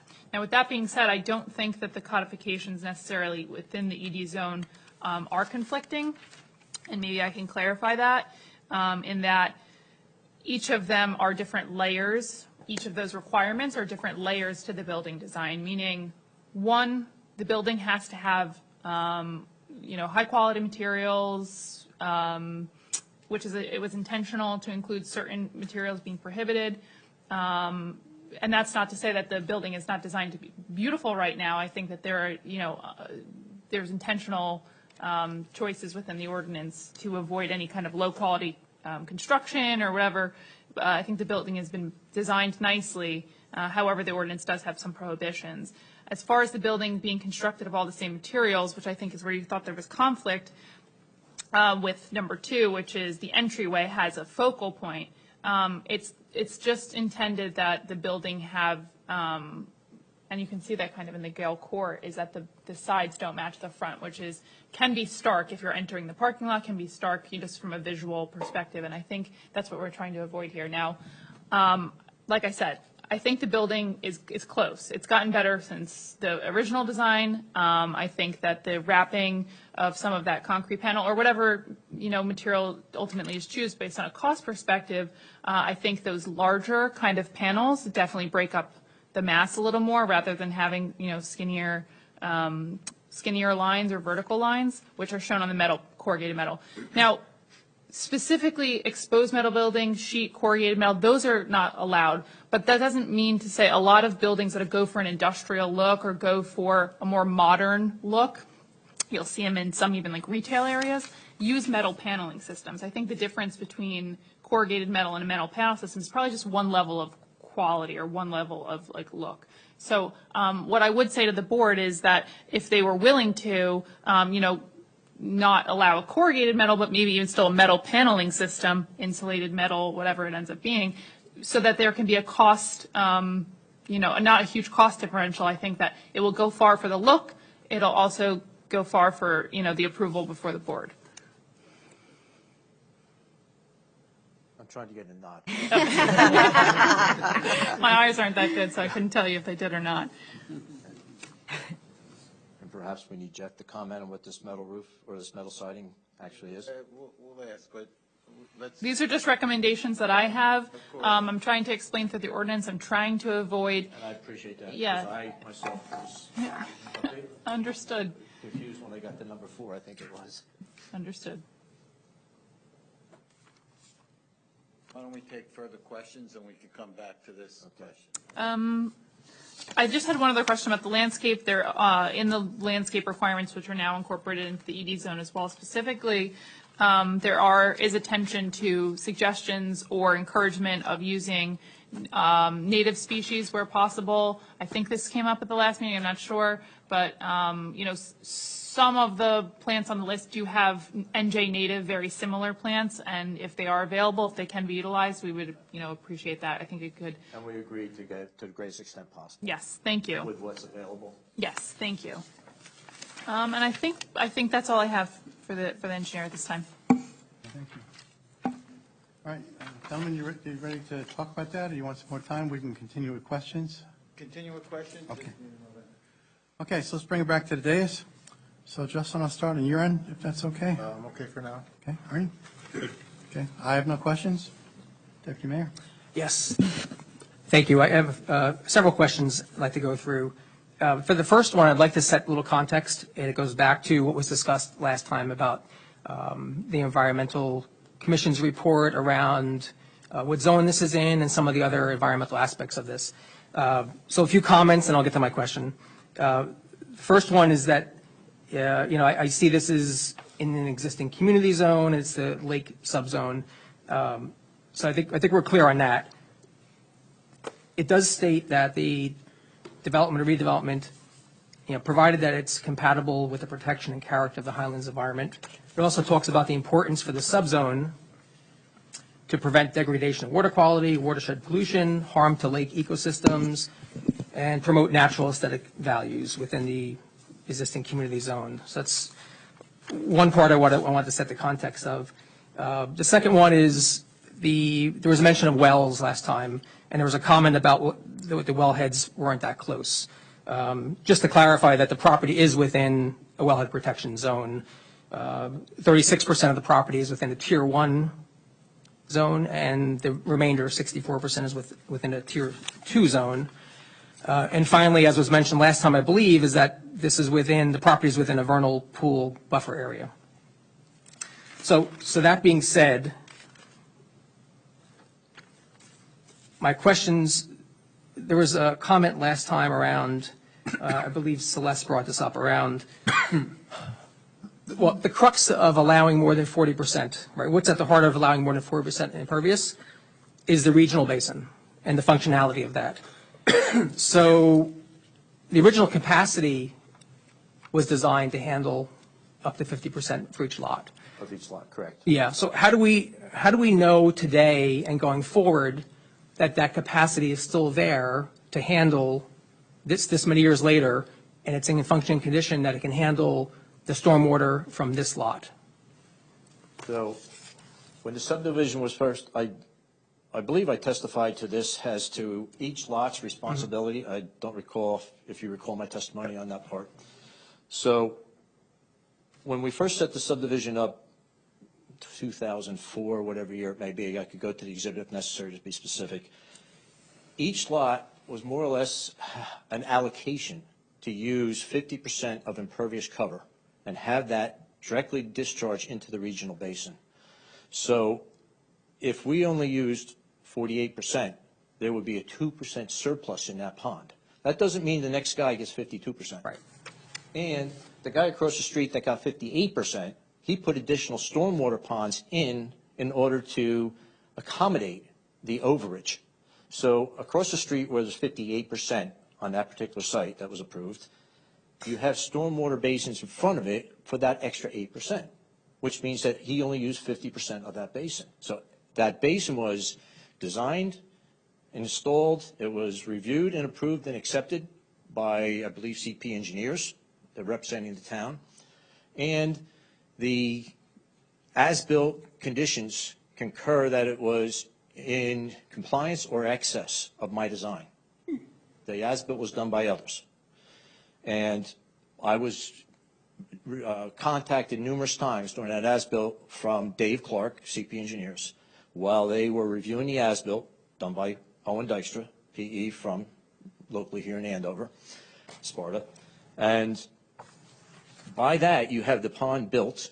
The town's responsible for the maintenance of the pond. And each property owner is responsible for their own drainage structures. And I'm sorry if I missed this in my presentation last time, but each structure has a sump in it before it connects to the rest.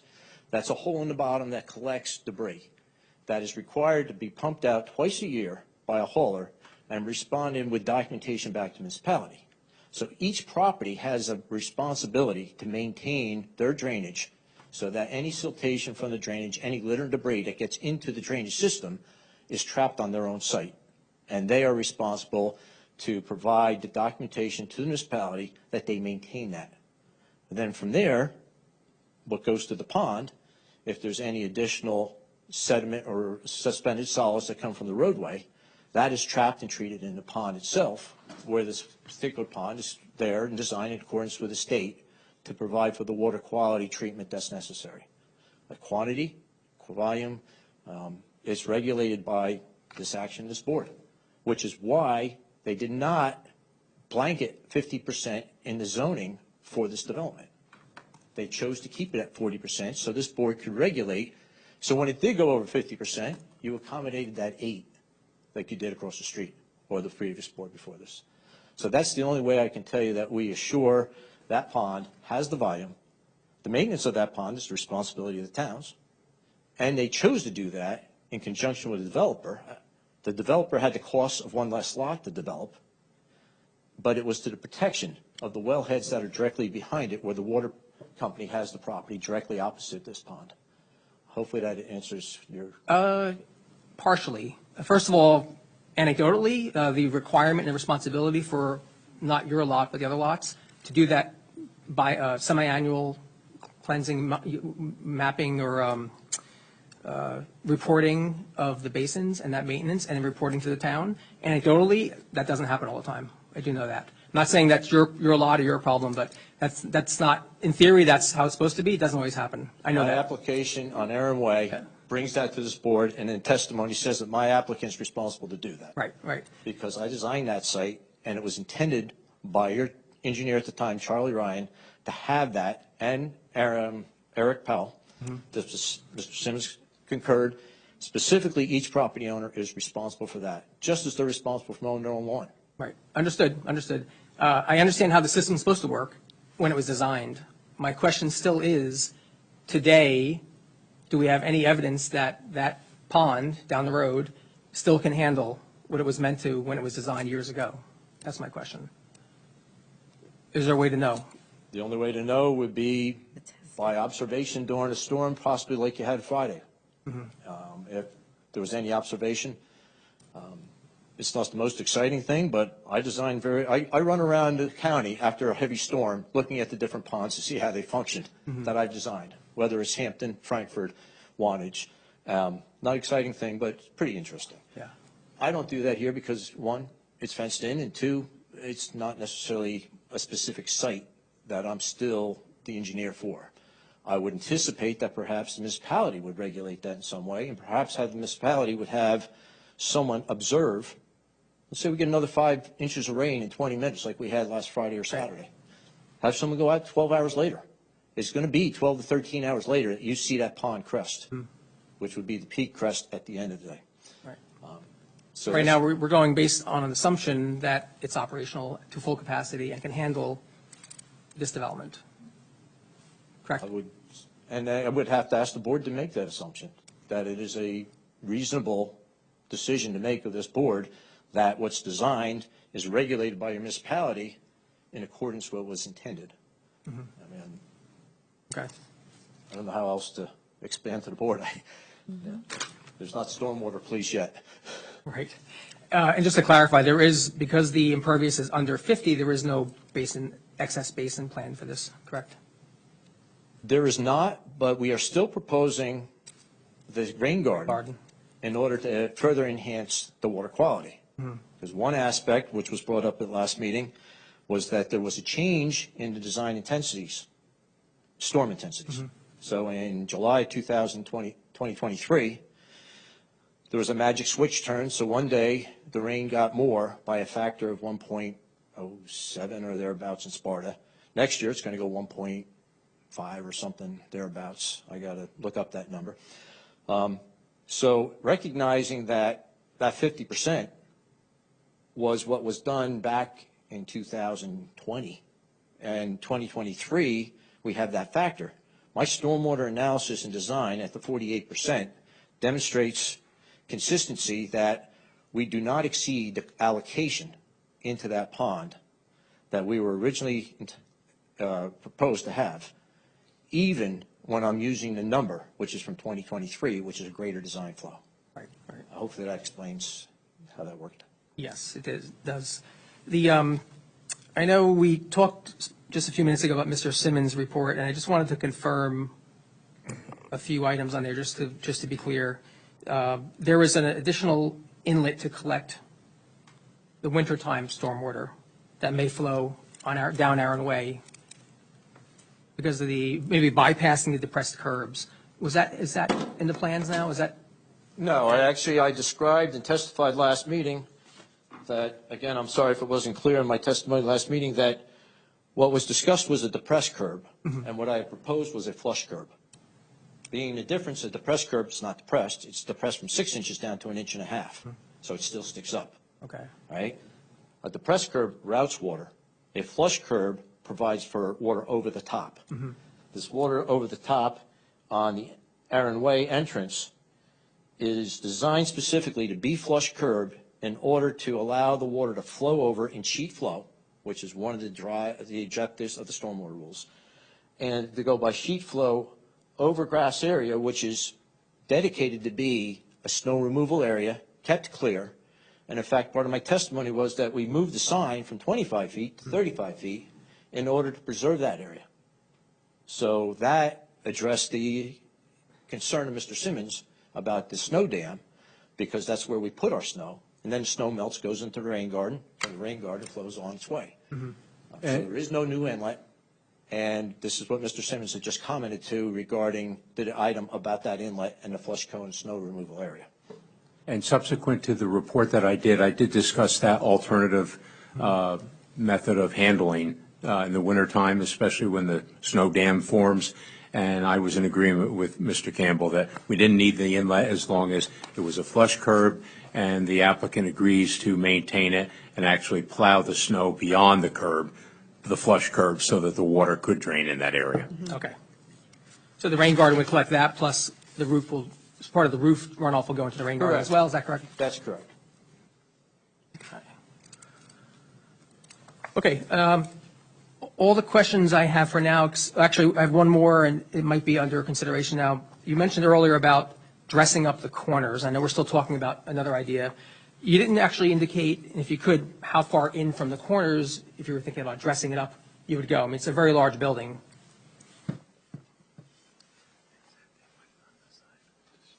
What's it?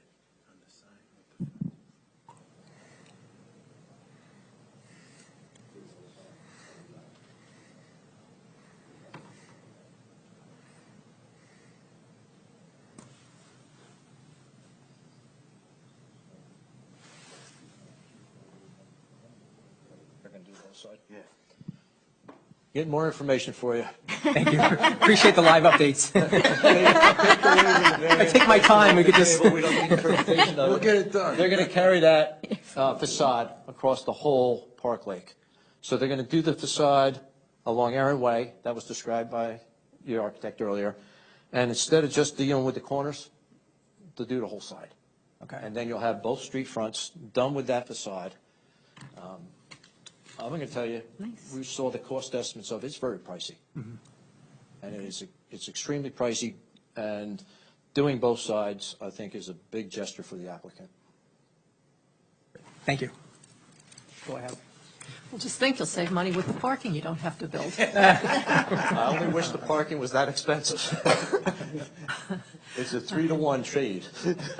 Well, we can go a little further, maybe. What do you want to take away? Well, no, I do appreciate you taking, or banking those spots, 28 through, I think it was 41, which brought the impervious coverage down to 44.5%. But since you only need 12 parking spaces, and even if you double that at maybe 24 or whatever, there's still some room to work with. And would you consider maybe banking spots 6, 7, 8, 9, and 10 along the side of the building, the parallel parking? And that would bring the impervious coverage down a little bit more? Because I still am concerned, Deputy Mayor Blumetti brought it up about the Environmental Commission. They don't support the variance request, so I want to try and see if there's a way we can get a little bit And that's why I emphasized closer. that report where they did not support the variance request, in spite of the original design and development in the whole, was also based on information that had this in a different zone, which is why I made the issue of reading what zone it was in, because that initial report had us in a different zone. The other zone, which did not talk to a facility of this nature. And as I pointed out, and as was just repeated, that we are in this ECZ zone. So that report that didn't support it was based on a different interpretation of the Highlands section. Did you And go I back to emphasized them, that though? EC zone. So I think what I'm getting at is these would be the parking spaces as you come in off of Aaron Way on the right-hand side where there's parallel parking.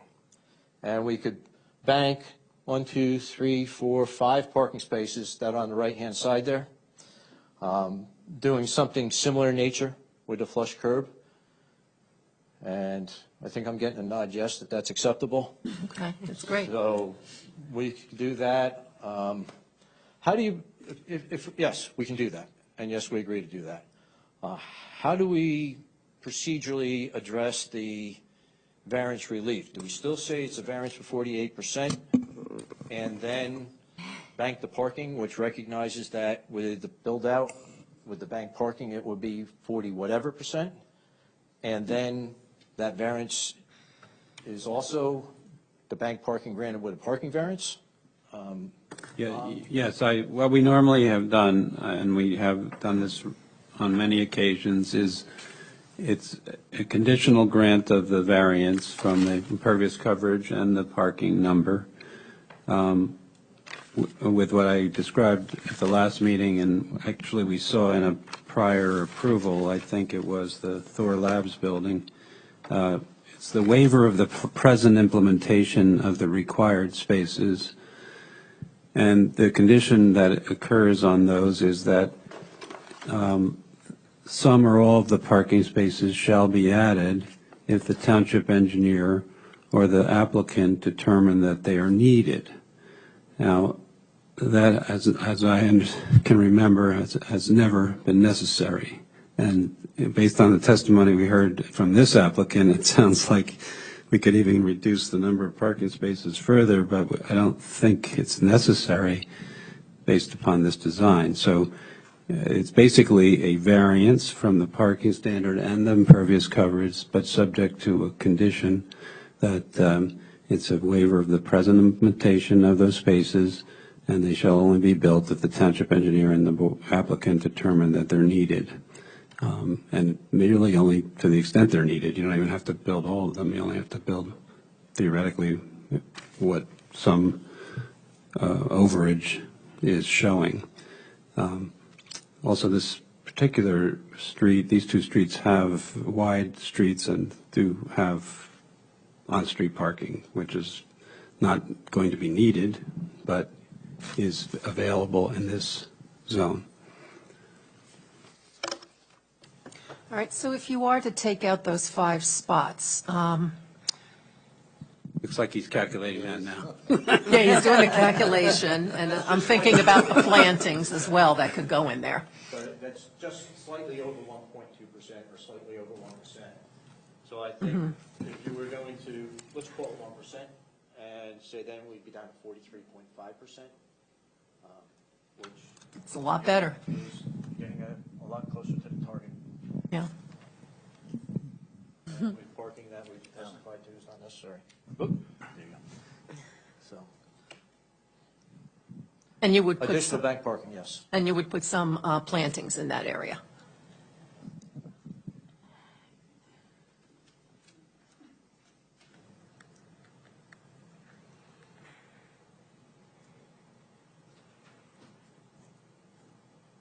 As soon as I can find a landscape plan in many boards that we have.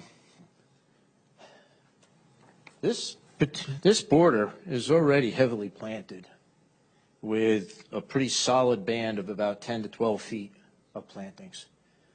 So Yeah, I know you have a lot. Would that be grass then? I think that would be best to be grass. Yeah, so what we would do is install install a flush curb like we had proposed at this point, no curb, no pavement, and strictly turf, which would be a green band with 10 to 12 feet of landscape behind it. Okay, thank you. That would really help. I just had one other question on the design on the left-hand side bottom. There's inspection port. What is an inspection port? Over here? Yeah. That's the adjoiner septic system. The inspection ports are the Oh, corner markers okay. where you can open up and look in for effluent into septic. Okay, got it. Thank you. That was all I had. Thank you. I have one question. Regarding the plantings, the 346 plantings, what size are they? Do we have a requirement, Catherine? Say that one more time. Is there a requirement in terms of the size of the plantings? So I don't believe at least in the ED zone, there's no requirements about the size of the trees at plantings, whether it be the caliper of the tree, the height of the tree, I don't believe we have that, or the gallonage. But we do have requirements as far as Native. the type, natives, and then evergreens in certain areas, and then how those evergreens are staggered, how far apart they are, et cetera. I'd have to check the landscape ordinance itself to see if we do have requirements on Okay, that. thank The you. majority of the trees that are proposed are 2 to 3 inch caliper to start. Okay. And then the majority of the plantings are 2 to 5 gallon, as summarized in the bottom left corner. The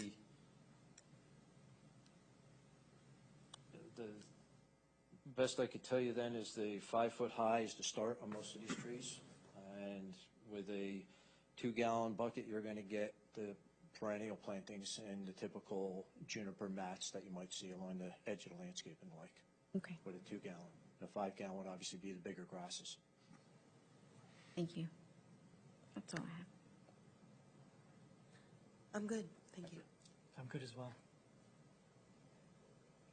Let's open it up to the public, unless, Mr. Collins, you have any questions, or? Oh, that'd be good, Mr. Chairman, for questions in public, questions and testimony from the public. Okay. All right, any members of the public wish to ask, have any questions that they'd like to ask, Or give any testimony? or testimony? Okay, so seeing none. Anything else that you would like to offer, or? That's our application. Okay. That's it. All right, well, thank you for that. Thank you. Thanks for your time. Mr. Collins, could you help us put together our motion here? Yes, Mr. Chairman, it's, if the board was interested, you could consider a motion to approve the preliminary and final site plan and related C variances and site plan exceptions as discussed throughout the hearings and in the documents. The approval would be subject to the standard conditions. There will also be granting of a variance for the impervious coverage to reduce, to increase it up to 48 point something percent as described by Mr. Campbell, but with the condition that it will be not necessary to install all of the parking spaces, and that some of the parking spaces will be waived or varied from present implementation as described by Mr. Campbell, and that the impervious coverage resulting from the deferral of the parking will be 43.5% rather than the proposal of 48%. And this is subject to all of the standard conditions, the review reports, and the offer by the applicant to install the same concrete facade material on the Park Lake Road side of the property as on the Aaron Way side. And I think that's all the conditions that I had, Mr. Chairman. And the design carrying around? Yeah, I put that in there, yes. The banking The spots banking, yeah, referenced, right? banking. I Including mean, the we can go into the details, but I will get that in the resolution, what those parking space numbers were. So. Also, there was two other comments, one about the native plantings. Yes, that, they There's a few will, related to to the landscaping. maximum extent practical, Okay. use the native plantings. And then the additional evergreens on the, what side of the building is Yes, that? and they shall Park Lake install. Road side? Yeah, they shall install the additional evergreens on the Park Lake Road side of Correct. the building. There was also another comment about dimming the lights overnight. Yes, okay, so the lights will be, actually, only security lights will be kept on after business hours. And they coordinate the security lighting with the board engineer.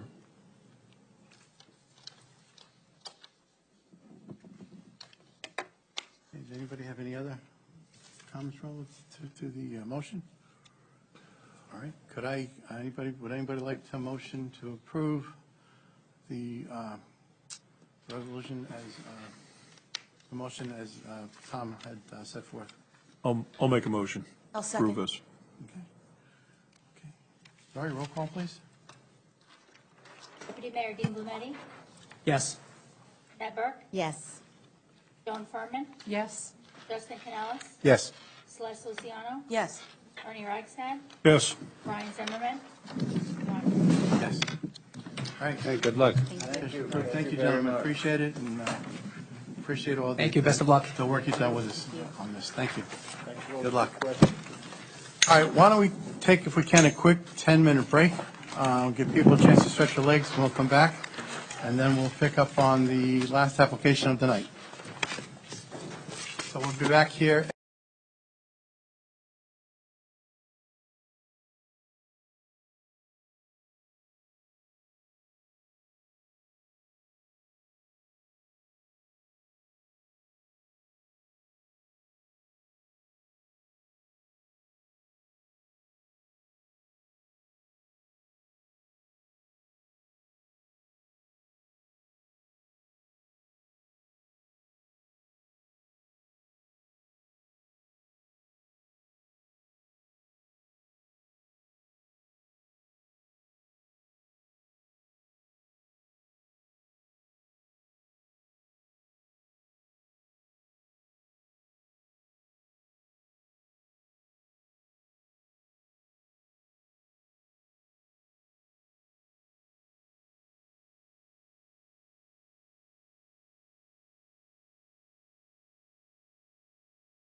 this, like, I know, I don't blame you. No, like. Folks, we're ready to start up again? So, welcome back. We're now going to start our third application tonight, which is Planning Board Application 24-13, Ramirez and Company, LLC. This is an amended site plan, preliminary and final, for two restaurants being proposed at 61 Sparta Avenue, Block 5019, Lot 1. So welcome to the folks from Ramirez and Company. Good evening, Mr. Chairman. Michael Salvaggi from Labor Salvaggi and Cohen on behalf of the applicant for the property you correctly described. It's the property for, most of you recognize it as Sparta Pharmacy. If you're old enough. Mrs. Salvaggi, if you could talk into the microphone. Thank you. As I said, the property, many of you may recognize as Sparta Pharmacy. If you've been around long enough, you remember it as Littell's TV and Appliance Center. The property is located in the TCC zone. The proposal is for two small restaurant, takeout type restaurants in two distinct spaces in the building. The uses are permitted. However, this building's been there a long time. The design predates what we would do today. And under your current parking standards, the two restaurants do not, the site doesn't provide enough parking. So that's really what the primary reason why we're here. There's really no other changes proposed to the building itself. There'll be signage that'll be compliant with what the ordinance requires. So the focus will primarily be this evening on the parking.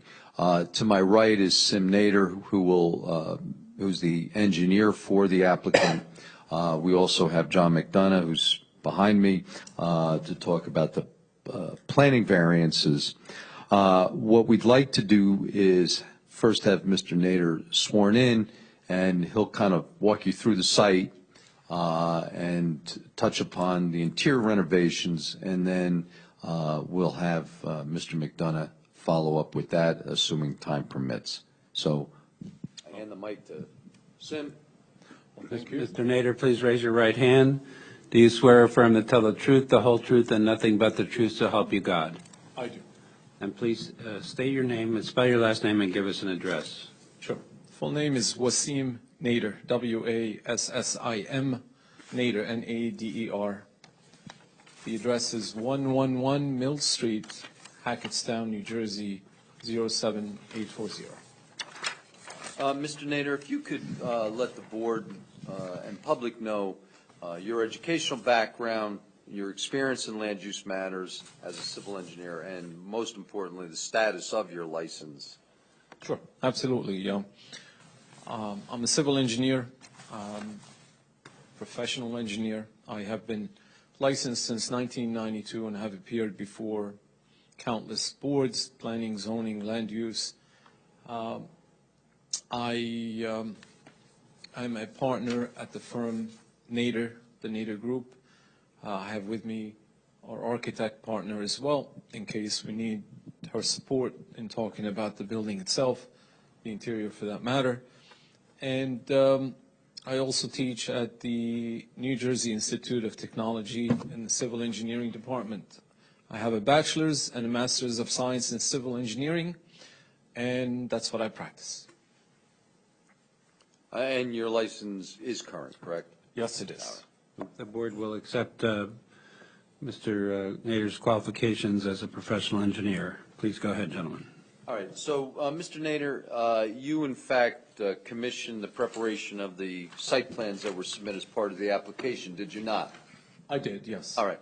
Why don't we go through those plans, help the board orient itself as to the unique dimensions of this property and some of the impacting it. Absolutely. Thank you, Mike. So we have a very limited number of sheets that we have submitted as part of the site plan. This is an existing building on an existing improved site, and it occupies the corner of County Route 517 and Sparta Avenue. Sheet number 1, or C-1, is the cover sheet. The cover sheet has a title of amended site plan, 61 Sparta Avenue, Block 5019, Lot 1, Township of Sparta, County of Sussex, New Jersey. It also displays 3 different distinct images on it, the zoning map, the tax map, and an aerial map. In addition to that, it has some additional owner applicant information, approval for signature, as well as listed property owners and listed utilities. The next sheet, which is the CO2, is a site plan.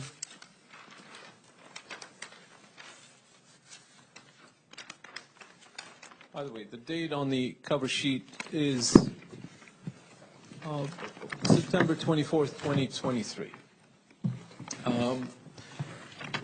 So what do we have? We have a corner lot that, as I said earlier, that basically sits at the intersection of 517 and Sparta Avenue. It is an improved lot. It has currently, if I count them correctly, 22 parking spaces. It's a single-level building with a basement to it. It has direct access off of Sparta Avenue.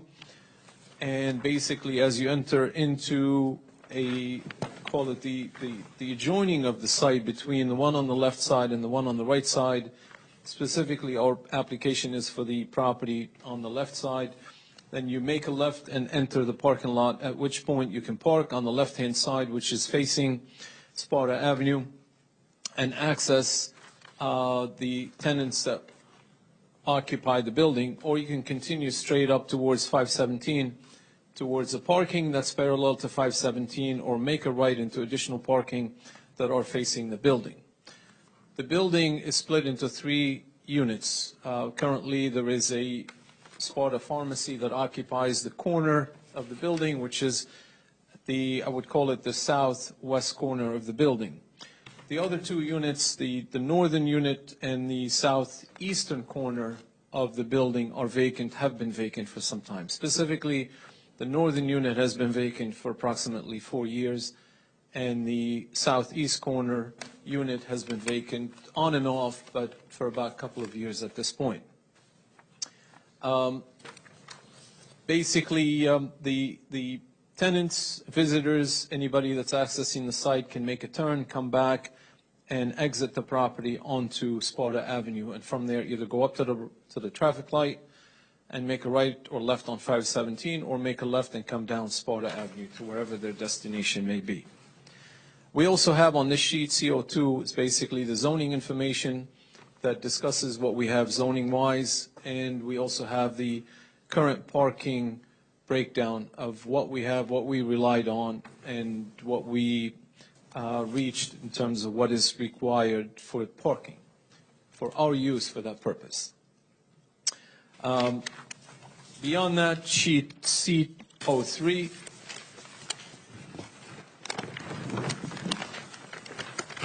basically is an elevation of the building, specifically the 2 units that are currently vacant that we are proposing to have your approval on.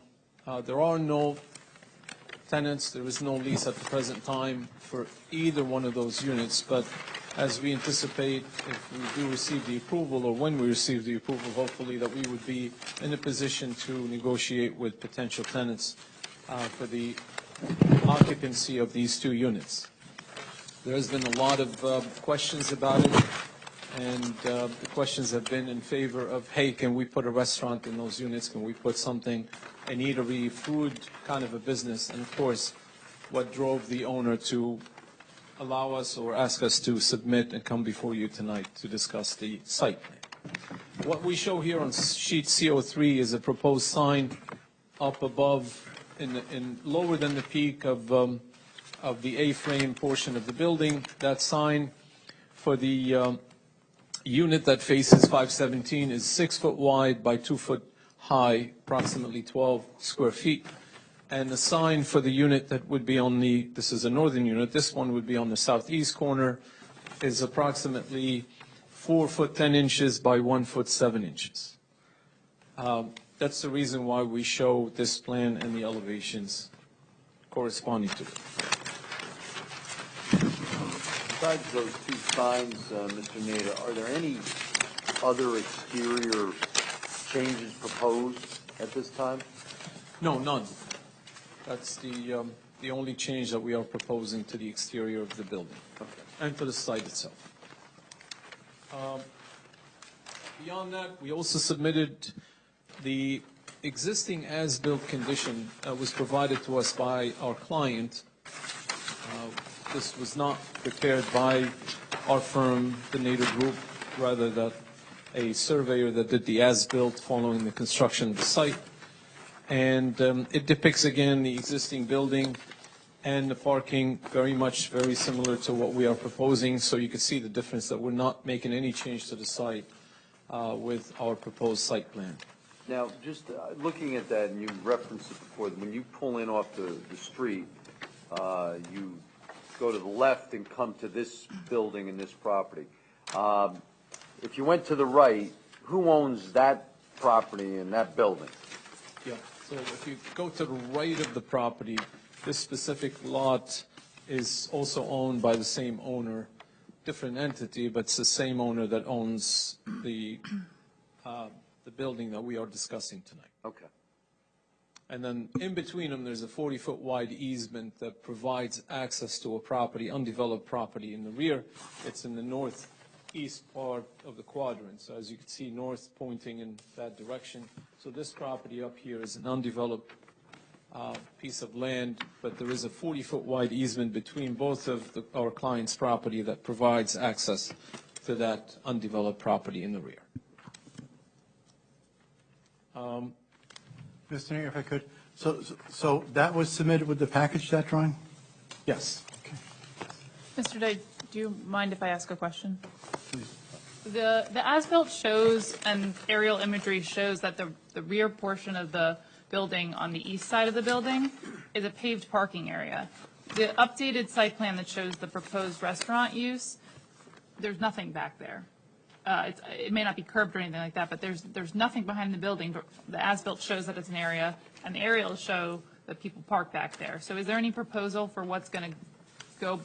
It's a paved area. I'm assuming it's included in the calculations for the impervious. Is it going to be utilized towards parking, towards loading? Sure. Good question. So it is currently paved. I'm pointing to the as-built, but I can also point to our site plan. It is the area immediately behind our building. So it's plan sheet north, if we can orient it in that manner. And that area is currently paved, has been paved for years. That provides access to the basement of this building.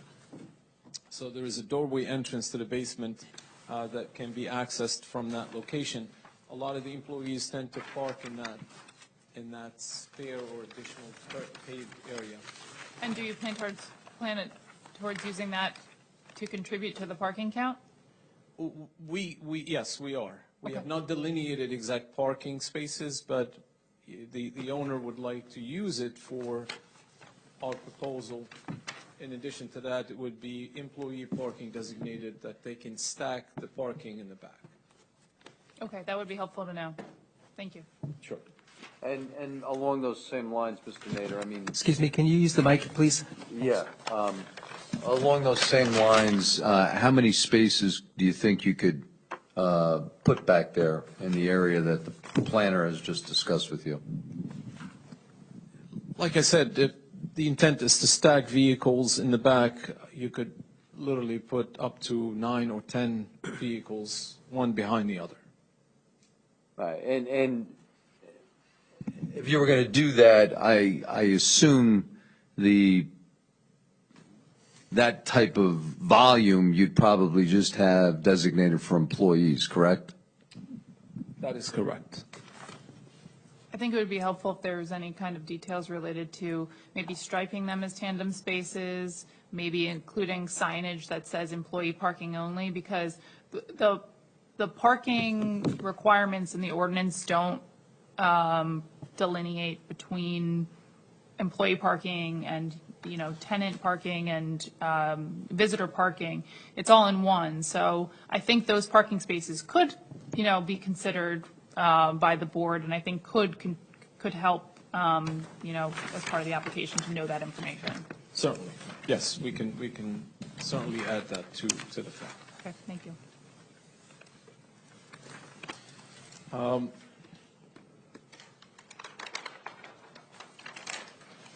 So in addition to that, we have also submitted our updated survey of the property. It's basically identified a sheet 1 plan of survey of the property depicting the planimetric features, if I may call them that way, which are the curbing. We do not show the delineated parking, but we show the area of parking, we show the building, we show the sidewalks, and we also, as the planner alluded to, is the paved parking area behind the existing building. And it certainly shows the property lines, shows the 40-foot access easement in between both properties leading to the undeveloped property in the rear. It shows also the right-of-way for 517 and Sparta Avenue. Now, relying on that, Mr. Nader, there was some suggestions or questions raised about additional landscaping. You've looked at that, correct? I have, yes. And what's your opinion on that? I mean, the site is landscaped. It's fully landscaped. Over time, there may be one or two shrubs that ultimately die because their proximity to where we stand and salt the parking. And if there's a need to fill in an area, certainly would be happy to suggest that and have the client add those. But other than that, the property is fully landscaped. It has mature trees on it. It has mature shrubs on it that span the entire perimeter facing Route 517. There is a tree, very good-sized tree, which is next to the elevated sign along Sparta Avenue. And then on the lower end of things, because the site basically drops down from the adjacent roadways, you've got a lot of shrubberies and ground cover that occupy that area between the parking and the right-of-way. All right. So to the extent the board might have some suggestions, or the planner or Mr. Simmons has some suggestions, we wouldn't be adverse to additional landscaping where appropriate. I would say where appropriate. Like I said, where we have to have some infill areas, we're happy to do that. If you can, we've talked about it. What are the dimensions of the parking spaces that are currently being provided? Again, it's an existing facility, so they do vary. They're not exactly 9 by 18. They're a little bit more than 9, a little bit more than 18. They're about 19 and change, sometimes 9.2, sometimes a little bit less. So they're not exact dimensions. Again, it's an existing parking. We're not proposing to change the parking or change the delineation of parking. Currently, parking requirements are approximately 9 by 18 everywhere else that we deal with in the state. So they do meet the parking requirement dimensions. Okay. Now, if we go back to your, I think it was the second, hold on, I have it here, CO-2, if you want to go back to that.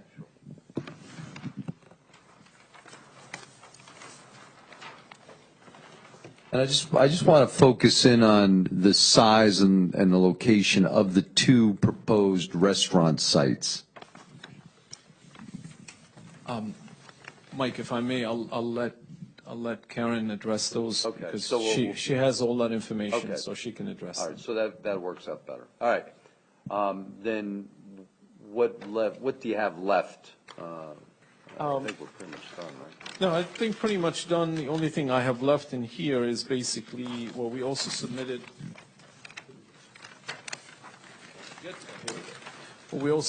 to the board, which is a layout, interior layout of the two restaurants. It's sheet A-100. Karen will. Karen will Okay. touch base on those and talk about it.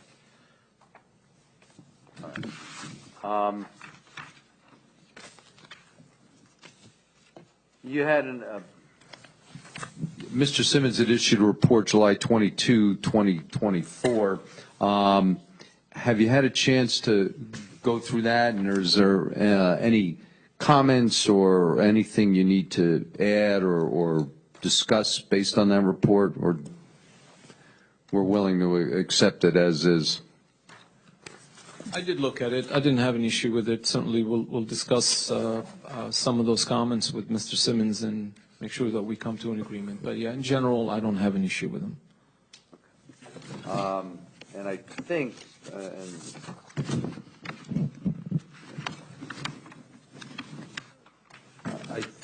I think we've discussed at least those aspects of Catherine's report that fall within your expertise, I believe, correct? That is correct, yes. I don't have anything further for Mr. Nader at this time. All right, thank you.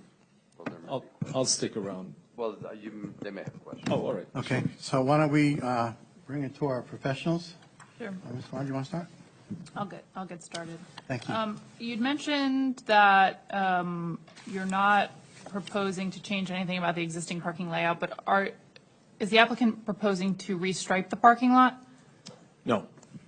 Okay, I think the condition of the striping isn't necessarily clear, at least looking from aerial photos and going onto the site, that I don't know the last time it was updated. Do you know the last time the striping was done? I don't know. Okay. I think it could be helpful as part of the site plan to have, especially because parking is a concern, and something that was raised in my memo, that it could be helpful to have the parking spaces more delineated by, an updated striping. Not saying you have to change the striping, just a restriping of the lot to help update it. And with that being said, I think that largely has to relate to the parking that's included as parallel spaces along the southern side of the building, along the access easement. Yeah. Some of those are within the access easement. The striping extends into them. I don't know if that's permitted. I did not review the access easement to see what is allowed and what's not allowed, but considering that it's utilized to get to the back of both of these sites, I have to imagine that there might be some sort of restriction on it, and I'd like that to be checked. And I don't believe currently that those spaces, those parallel spaces, are striped. I don't see a problem striping them all throughout the parking lot. I think it's a valid suggestion, and we'll take a look again at the title binder to see if there was any language within that easement that prohibits any use or any delineation within that easement. Okay. And then as far as the striping, I don't see where there's any kind of striping for the handicap spaces. So the accessible spaces should have, striping on the pavement to show this. Of course, absolutely. Yeah, so per ADA.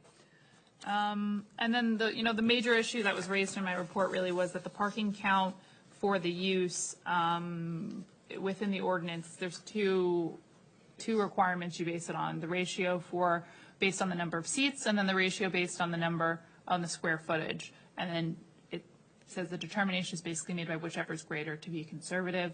I think only the count for the seats was provided. I hope to hear more from the architect about some of the space that contributes towards that, because there are exceptions for the kitchen area and the prep areas that may not necessarily rise to the level of parking spaces that were calculated in my report. But I think we do need to know that. I think that's probably one of the major functions of this board, is to going to be determined if the parking does match up with for the site, and if any variances are required as a result. Yeah, understood. I think once both testimonies by the planner and by the architect are given, certainly any questions to myself, I'll be happy to answer. But the board will see that we would not have the need for that count of parking that was suggested, in the letters that were issued. Okay, thank you very much. Of course.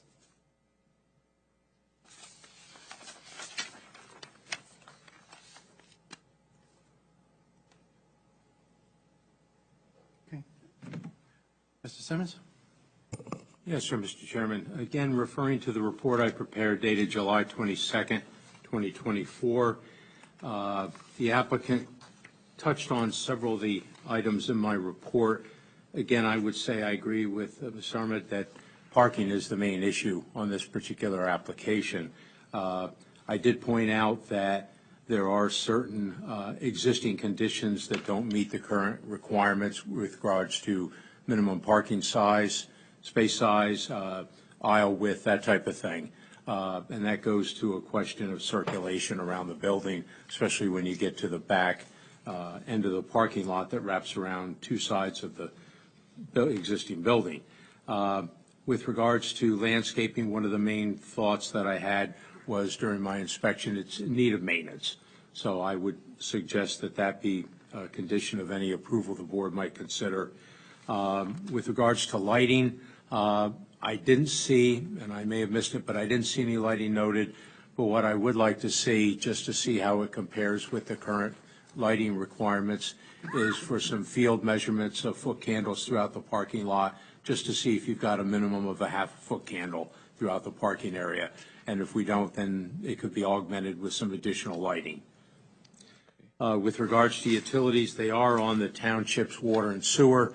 With regards to that improvement, I would anticipate, but I think it's in the county health department's jurisdiction, that with a restaurant, they would probably have to splice in a grease trap because of that type of effluent going into the sewer system to avoid any clogging up of the township's sewer collection system.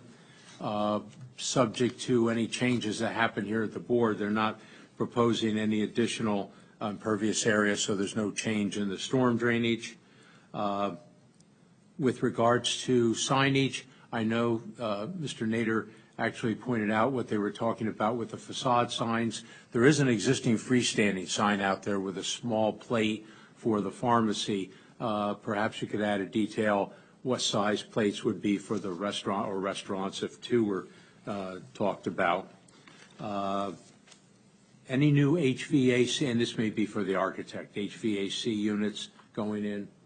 No, I think that both units are basically heated and cooled via existing units, and will. Existing right now? There are existing units right now, yep. Okay. Talked about the sign. Do you know if there's a separate line going in for fire protection for sprinkler system, or is one proposed? I'm not sure if the space, the size of the units that we have would require a sprinkler system. I think probably we'll defer to Steve Karen's opinion on that. Okay. And other than that, I have the standard conditions as far as other approvals that they would need. But again, going back to it, I did make a site inspection, and as Ms. Armit said, I saw the paved area in the back of the building. It's not striped right now. There were a couple dumpsters back there. It looks like a loading zone.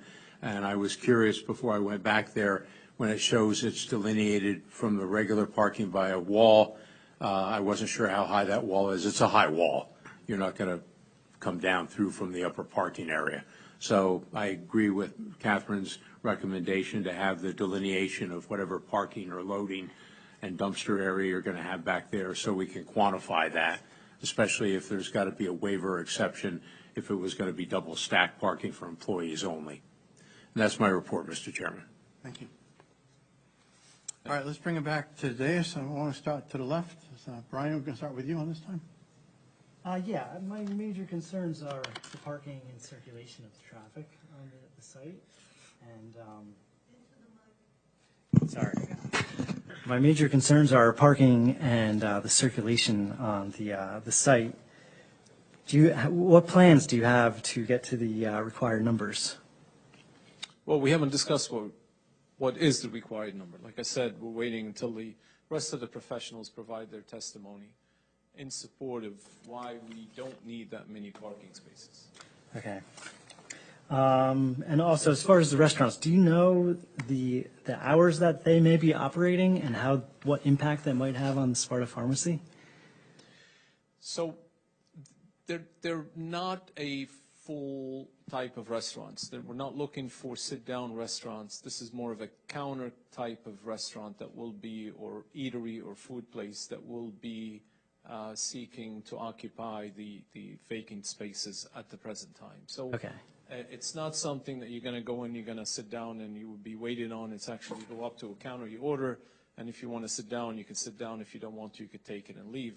But it's also meant for people that are coming back from work, if they want to order, stop by, pick up their food, and leave. So it's not a sit-down restaurant. Okay, so there's going to be a lot of in and out traffic. Yes, it will be traffic that would be in and out, but it's also going to be, we anticipate a lot of pedestrian traffic as well. Okay. You know, you are in the town center zone, which basically promotes that kind of use, which is a. Okay. I'm good for now. So, I don't know if this question is for you, since we did mention fire suppression and the potential for sprinklers, and we didn't know whether or not that was evident or required. But my thought is, given that these are going to be restaurants, that you would want some type of fire suppression incorporated into the building, whether it was required or not. I mean, Sparta Diner just had a major fire and didn't have adequate fire suppression in order to be able to put it out. So that's definitely a concern of the community, especially with an existing, facility. We acknowledge that, but when I'm sorry, didn't mean to. No. I thought you were done. I'm sorry. Just asking if that would be a consideration if it's deemed that it's not required. So, just hoping that would be a consideration, So moving forward. Every restaurant, anywhere that you're going to have a hood system in a restaurant has its own fire suppressant system. That's a requirement. No matter what size, no matter where it is, that's a requirement. Aside from that, not every restaurant you are required. It is very costly to run sprinkler system all throughout. So if it's not required by code, it's very hard to press upon the owner to install the sprinkler system. But if it is required by building code, certainly they have to do it. But No, I the kitchen appreciate itself that. will have when I say the kitchen, the hood, anywhere that there's going to be any food cooking, any frying, any deep frying, anything that preparation of food under the hood would be fire suppressed. Which I appreciate, but electrical fires, other types of situations happen, and you're also talking about an existing building that, yes, you're going to do interior renovation on and so on, but you're also right next to a very heavily wooded space and other adjacent buildings. So I was just asking if it could be a consideration regardless. I'm happy to consider speak it. to the owner, and I can't render an opinion on that, so I'm happy Nope. to relay that to him. And I appreciate it. Thank you. Of course, absolutely. That's what I had. Thank you. I'm good right now. Okay. If you look at spot 19, and there are doors, those are existing doors, is that going to be the entrance to one of the restaurants? Spot 19, and I'm sorry? And then you look across from there to the building, and there's doors. Is that going to be the entrance? That is the entrance to that unit, yes. Okay. So let's just take spot 19. Say it's 9 by 20, 9 by 18, whatever it is. How much room from the end of the line is there to the wall? And what is the requirement? Because I could tell you, I've been in these spots, and I can't back in and out without a couple little K-turns because I have a large car, and when there's a large one next to you, you're stuck, and that's your entrance. So what you have, you mean the retaining wall, I'm assuming you're Yes. talking about? Okay. So the retaining wall is actually separated from spot 19 by, if you notice, crosshatch area. It's almost the size of that parking space, if not slightly bigger. All right, If you so want take spot 18. I just want to know from the end of the line, if you're backing out, how much room there is till you hit the retaining wall, and what is the requirement in the current codes? Let me get my scale, engineer scale, and then I can tell you.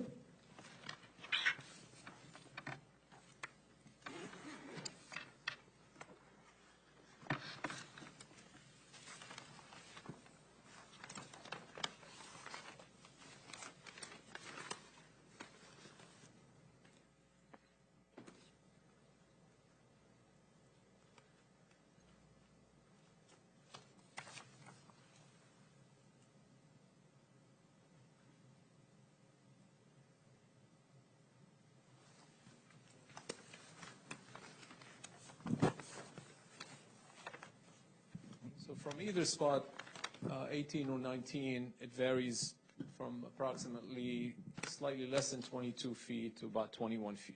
So you're at 19, you're about 21 feet back in, and at 18, you're a little bit more than 21, you're slightly less than 22.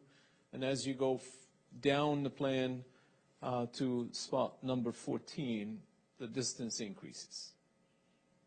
So from the end of the stripe to the retaining wall is about 21 feet? Correct. And what is a usual requirement for turning? So preferably it's 24 feet. Yeah, because it's tight. I know it's tight. And it just, I'm thinking of the cars that are going to be coming in and out, in and out, in and out.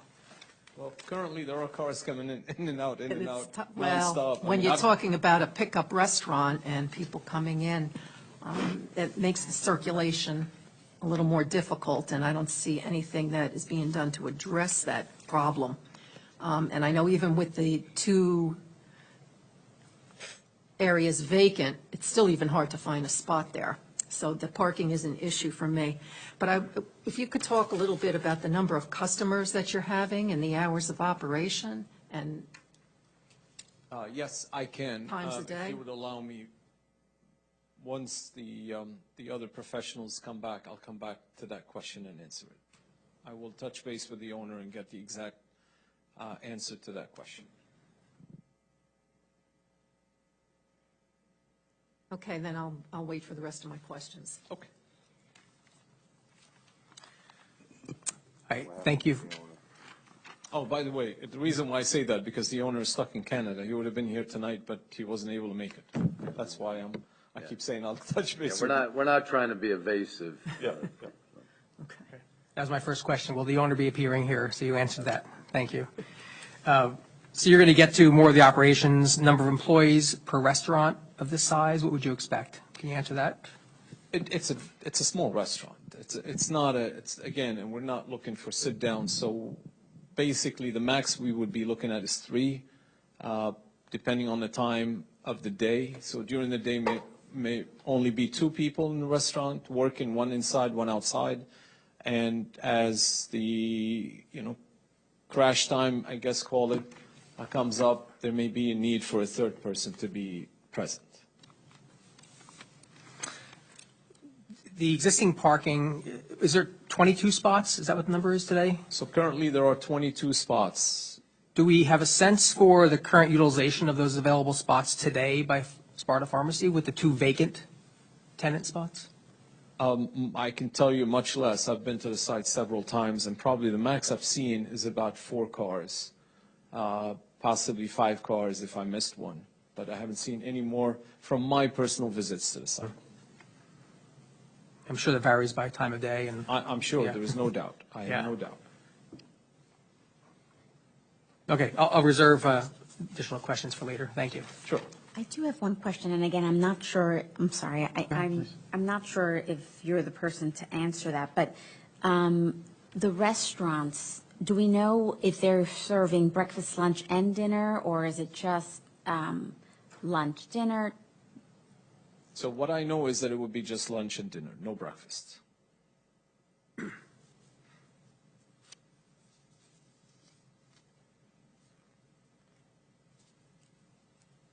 Yeah, thank you. Okay, a couple of questions. So, relative to the parallel parking on the side towards the other party, the other building. So there's a cross easement there that allows for that. Is there anything that would prevent that cross easement from ever going away if the other building is being sold? If you're saying the other building, the one across the street? Yes.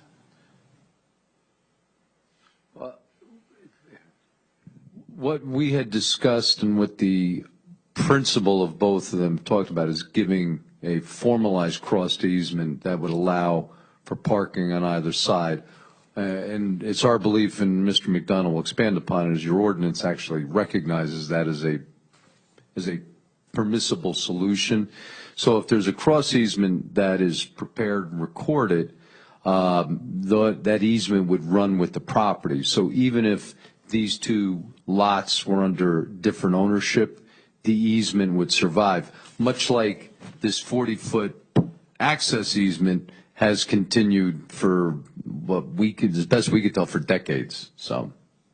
So if I understood that right, it sounds like it doesn't exist now, but your application is based on that you would obtain that as part of the application? Yes, yeah. I suspect, Mr. Chairman, people probably do it anyway, because if you look, and again, Mr. McDonough will talk about it, I mean, you could go from Sparta Pharmacy and go all the way down to the Burger King and, just keep hopping through everybody's property. But our research did not suggest there was any formalized easements to do that, but at least for the two properties that our client controls, he would be willing to prepare and record a cross easement. Okay. Going back to the questions on the, I don't know if I can hear, on the parking spaces, and in particular, I want to focus on, I think it was 18, 19, the ones towards the front. I think you had mentioned that the aisle width was somewhere between 22 feet and 21 feet. I believe the ordinance requires 24, so would you be seeking a waiver for that?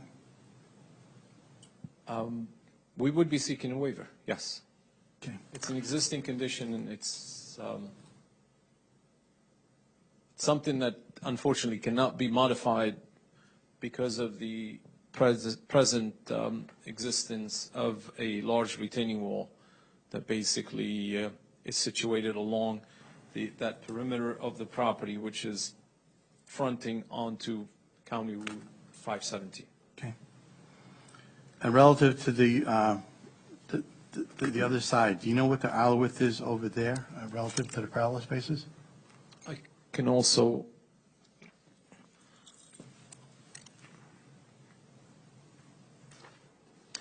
that aisle width is 24 feet. But this is relative to the parallel spaces towards the building over here, is where the easement is?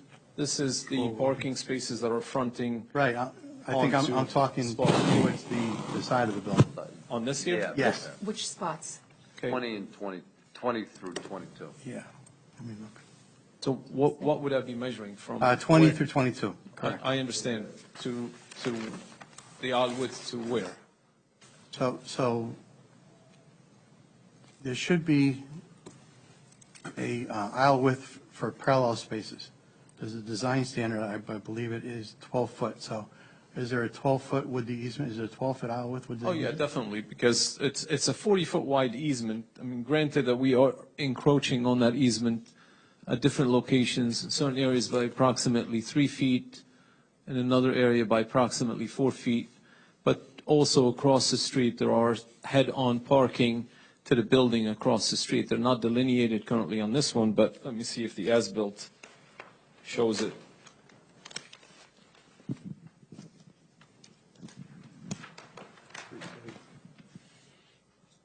Okay, the as-built doesn't show it either, but what we could do is we can, there is a called-out dimension from it's not the parking, but it's from a portion, I guess, of I don't know what that is.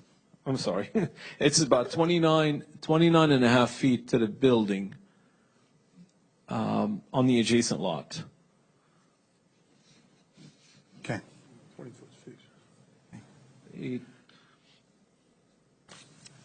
Normal parallel parking is about 8 feet wide. Certain other ones are about 7 feet wide. I think our ordinance calls for 12, but it sounds like that you would meet that. Yes, we will meet that, yes. All right, so relative to the second floor of the building, is there what is up there? What is that used for?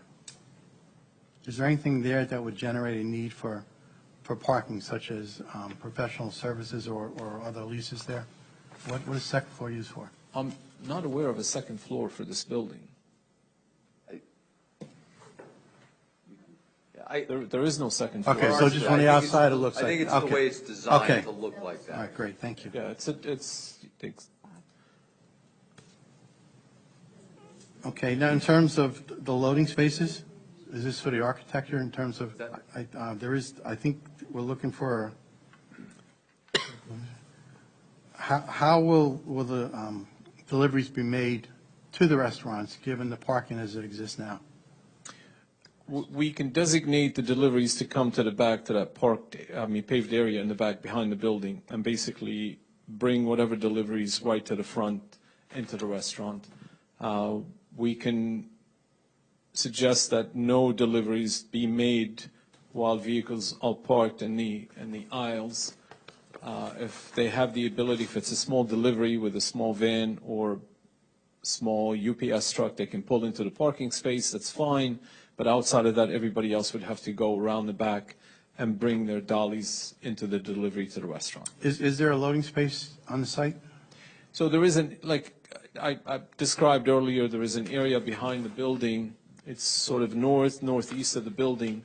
That's a very large area that is currently paved that provides access to the basement below.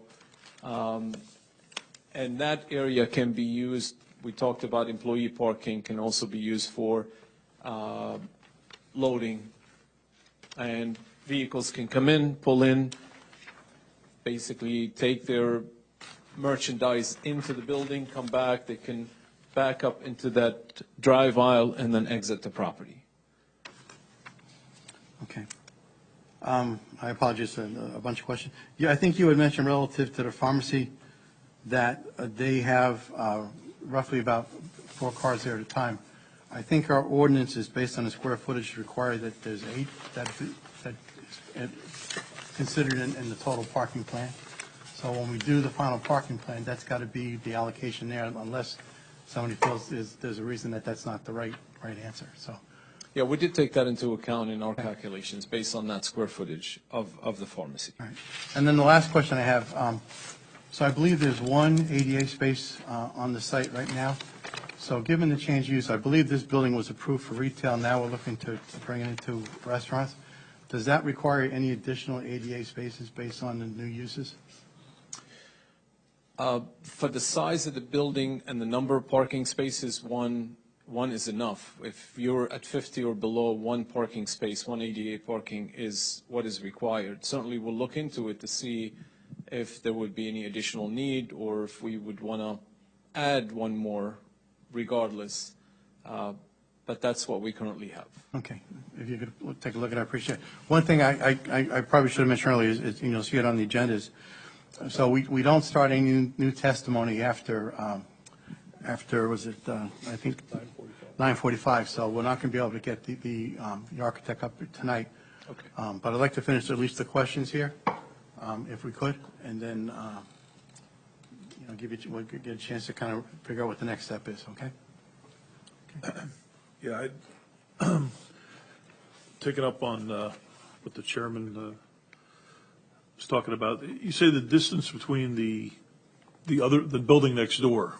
Yes. And the parallel parking spot is 29 and a half feet? That's what's shown on the as-built that was prepared. And you have straight-on parking over there, which are 20-foot deep parking stalls? They're about 18 feet. All right, that gives you how much room to back in and back out? The dimension is not shown from the parallel parking. It's shown from certain something. I couldn't read it on the plan as to what it is. If I look at it, we have dimension on our survey that we prepared.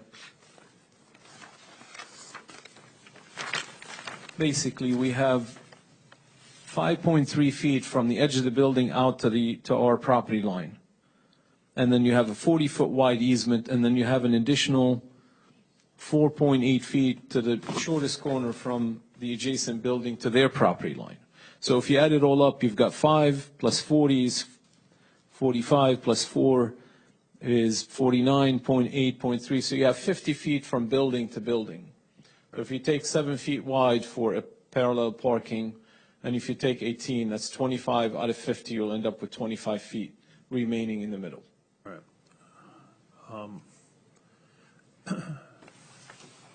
I think I'd like to just see the full parking plan with the dimensions.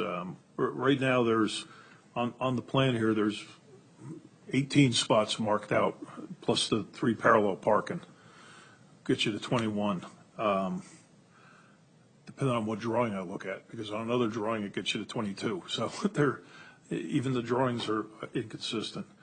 Also, I think I'm not sure. marking out that back lot for additional parking would help as well to get us to a picture of where we really are with parking, because it's, depending on whether I look on Google Maps and, to see what the parking lot looks like, I get different numbers between two different sheets that you have here and what I'm seeing from an aerial photo, so I think we need more info on the parking as far as like accurate.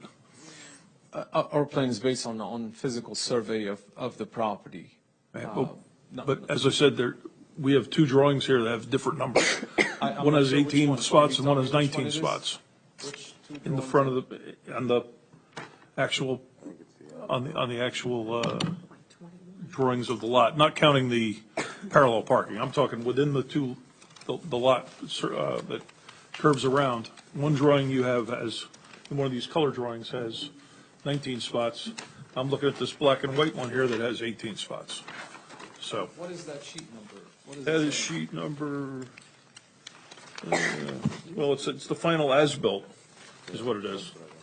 So the as-built has one less parking spot that you have. So that's my main, obviously our main concern here is parking. So I think we need to really drill down on exactly what you're proposing for the property to maximize the parking. I count 19 unless. We got to come back on that one. All right.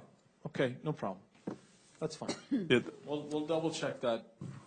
Well, remember It'll be the same. It should be 19 without the parallel parking. the last parking spot is not a parking spot, it's a turnaround spot on the as-built. They don't have it marked as that, but it is. It starts right adjacent to our property line on the right side, and then it works its way over. So you've got 1, 2, 3, 4, 5, 6, 7, 8 parking spaces, and you come over 9, 10, 11, 12, 13, come across 14, 15, 16, 17, 18, 19. Okay. Just to follow up, 21 is not showing on my map at all. I don't know where 21 is. 21 what?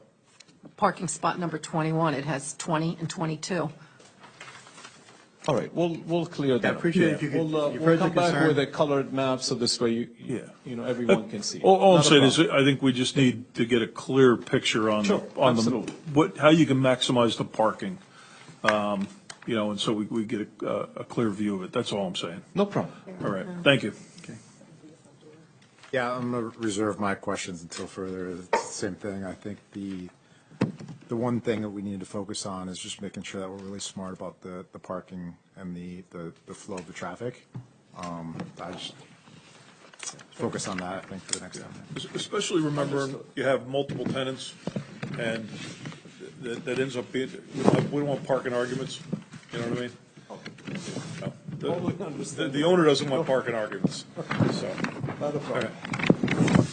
I just have one more question, and Yes. I know you probably won't know the answer, but I'm going to ask it anyway. Was there a traffic study that was done for cars coming in and out here and turns based on the customers that are going to be anticipated?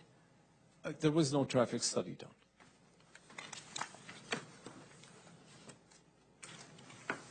Okay, that might be a good idea. Thank you.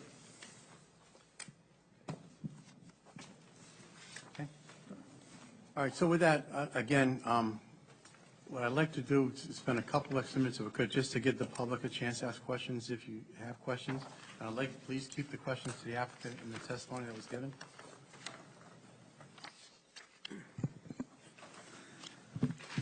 Hi, Vivian Perlmutter, 5 Morgan Drive.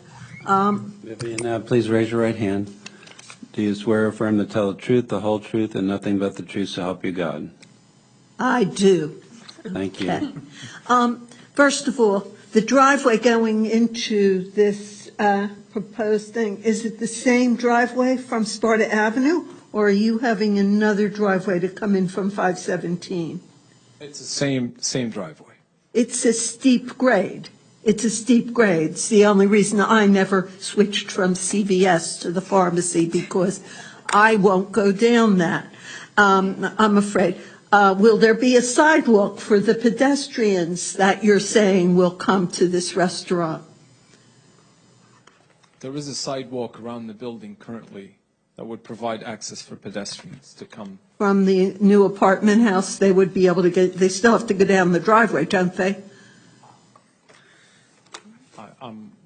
The driveway coming into the site, you mean? No, how else would they get there? If they're walking, where would they walking down Sparta Avenue from the sidewalk to go down to those restaurants to pick up their food? Yes. There is a sidewalk all the way down? You mean from the sidewalk on the road to this site? Yes. No, they'll cut through the parking lot. They'll have to go down that grade to get, they have to walk down that sloped driveway with no, cars going in and out, right? Same driveway, cars going in and out, and you're saying pedestrians should walk down there too. Okay. I'm concerned, just as you had Sparta Diner burned down, I'm afraid this kitchen could cause the pharmacy to burn down. I mean, this is, it has the pharmacy agreed that this is a safe tenant for them? Because right now, it's zoned, if I had gone into that pharmacy and everything was zoned for retail in the rest of the building, and now you're having cooking done, a restaurant done in that building, that's a hazard that they are going to have to face. It's more likely to be a restaurant fire than if somebody is selling, God knows what they sell in stores these days, but anyway.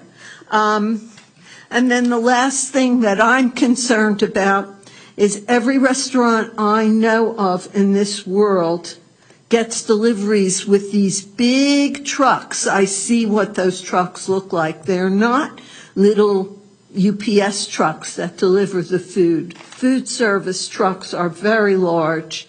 And are they going to be able to go down that driveway, make that curve around with all the cars parked in there? Are they going to have room to drive all the way around to the back?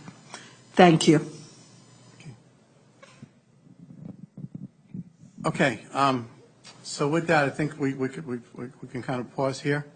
And, I'm sorry, Jan. Jenny Derricks, Tappan to Sparta. Do you swear affirm to tell the truth, the whole truth, and nothing but the truth, so help you God? I do, thank you. Thank you. Sorry to step in here. I'm looking at the design, let me go back to my questions. Is the kitchen a joint kitchen, or is that a question for the other? Architect. That's an architect question. And do we know what the restaurants are, or is that a question for the owner? Owner. And so I guess those are my questions. So you don't have, there also looks like there's access from the kitchen to the pharmacy. Is that also an architect question? That's right. Okay. Okay, I think that's everybody. I can't see around the board. I don't think it's anybody over there. He's with us. Okay. Better not have any questions. Mr. Chairman, I just have one comment that Dave and I were talking about, and that is with the proposal to use the back parking lot for parking, and that means you're using the driveway, the common driveway for access to it, and with these issues about the striping of the parking spaces for both this lot and the lot next door, I really think the applicant should notice for the other property as well. That's the property to the right, because the easement or driveway is on that lot, and when in the case law you're supposed to notice from any easements you might be using. Now, but to add on to that a little bit, to the extent that these properties will have a common driveway and shared parking arrangement, then that lot ought to be brought into the application just to help, even just to count the number of total parking spaces that could be used by both properties, which probably does happen in reality because they are so they're intertwined inextricably is the way to put it. And they're never going to be separated because they can't be in the sense of the driveway. So I think that might help you actually then focus on what parking spaces there are and what can be added and what the access lane width will be, because 24 feet would normally be the minimum access lane. So just a suggestion, but at a minimum, I think you do have to notice for the adjacent property. I don't disagree with Mr. Collins, and we will. I don't disagree with Mr. Collins' suggestion. We will renotice to incorporate that additional lots, and we will, when we resubmit a revised parking plan, not only will we make sure we get it right on our property, but we'll incorporate the adjacent property as well. Now we try to pick a date certain, Mr. Chairman, just for our own calendar and their availability as well. Yeah, I'm just looking. So Dora, if I get some help here, I think when I look at the calendar, so the next meeting we've got a few, and then 9/4, I think we've got two or three. So we're probably looking at the meeting after that. Now, do you know what we have there? That would be the 18th of Yeah. September. Do we have anything scheduled there? Can you think of? No. Okay. So would September 18th work for you? Yeah, well, yeah. So, yeah, I think the 18th will be fine. That'll also give us, the 18th will be fine. That will also, would you turn it off? I turned it off, yeah. The 18th of September will be fine, and that will give us sufficient time as well to renotice and submit the revised plans 10 days before that, so the board engineer and planner will have time to review. Okay, thank you. You're welcome. So, Okay. Mike, do you extend the time frame for action until the end of September 2024? Absolutely. Thank you. Right. So we're wrapping up, Mr. Chairman, I think, on this one. So we'll carry it, but there will be notice, but we'll just, for the people that are here, we'll carry this hearing on the Remez and Company LLC application to September 18th at 7 p.m., but the applicant will renotice. Okay. Thank you. Thank you. Thank you. Have a good evening. Thank you. Enjoy the rest of your summer. Thank you. All right, that leaves us one last bit on the agenda. I'm going to ask if we can try to keep it short if you can, but are there any comments from the public? Do I have to swear again? No, that's not a hearing now. I came today to plead with all of you to take very seriously safety and traffic in this town on any consideration, no matter who. I don't care how big they are, how beautiful they are, how famous they are. I don't care. They can threaten to sue you. You must consider safety and traffic to be a top consideration. And also, I wanted to remind you that our new police chief, who has been on top of these accidents, he's made I know Dean knows that he has categorized all the crashes in our town, where they have taken place, how many crashes, which are the places that have the most crashes. And he can testify. In the past, we've had only the traffic officer testify, but we should keep in mind that we can call the police chief now to testify because he's done this work, and he can testify as to which areas of our town have the most crashes. And crashes mean that people may be injured or killed And we have to really think of that.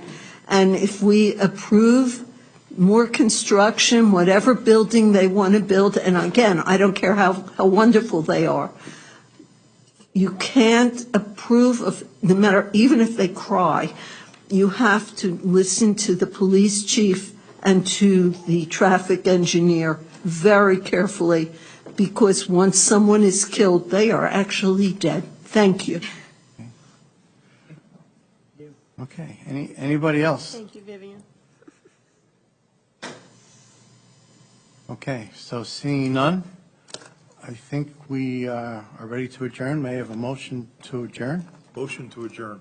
I'll second. Any second? All in favor, say aye. Aye. All opposed or abstained, say nay. I'll let the record show, all in favor. Have a good night, everybody. Good night. Thank you. Thank you.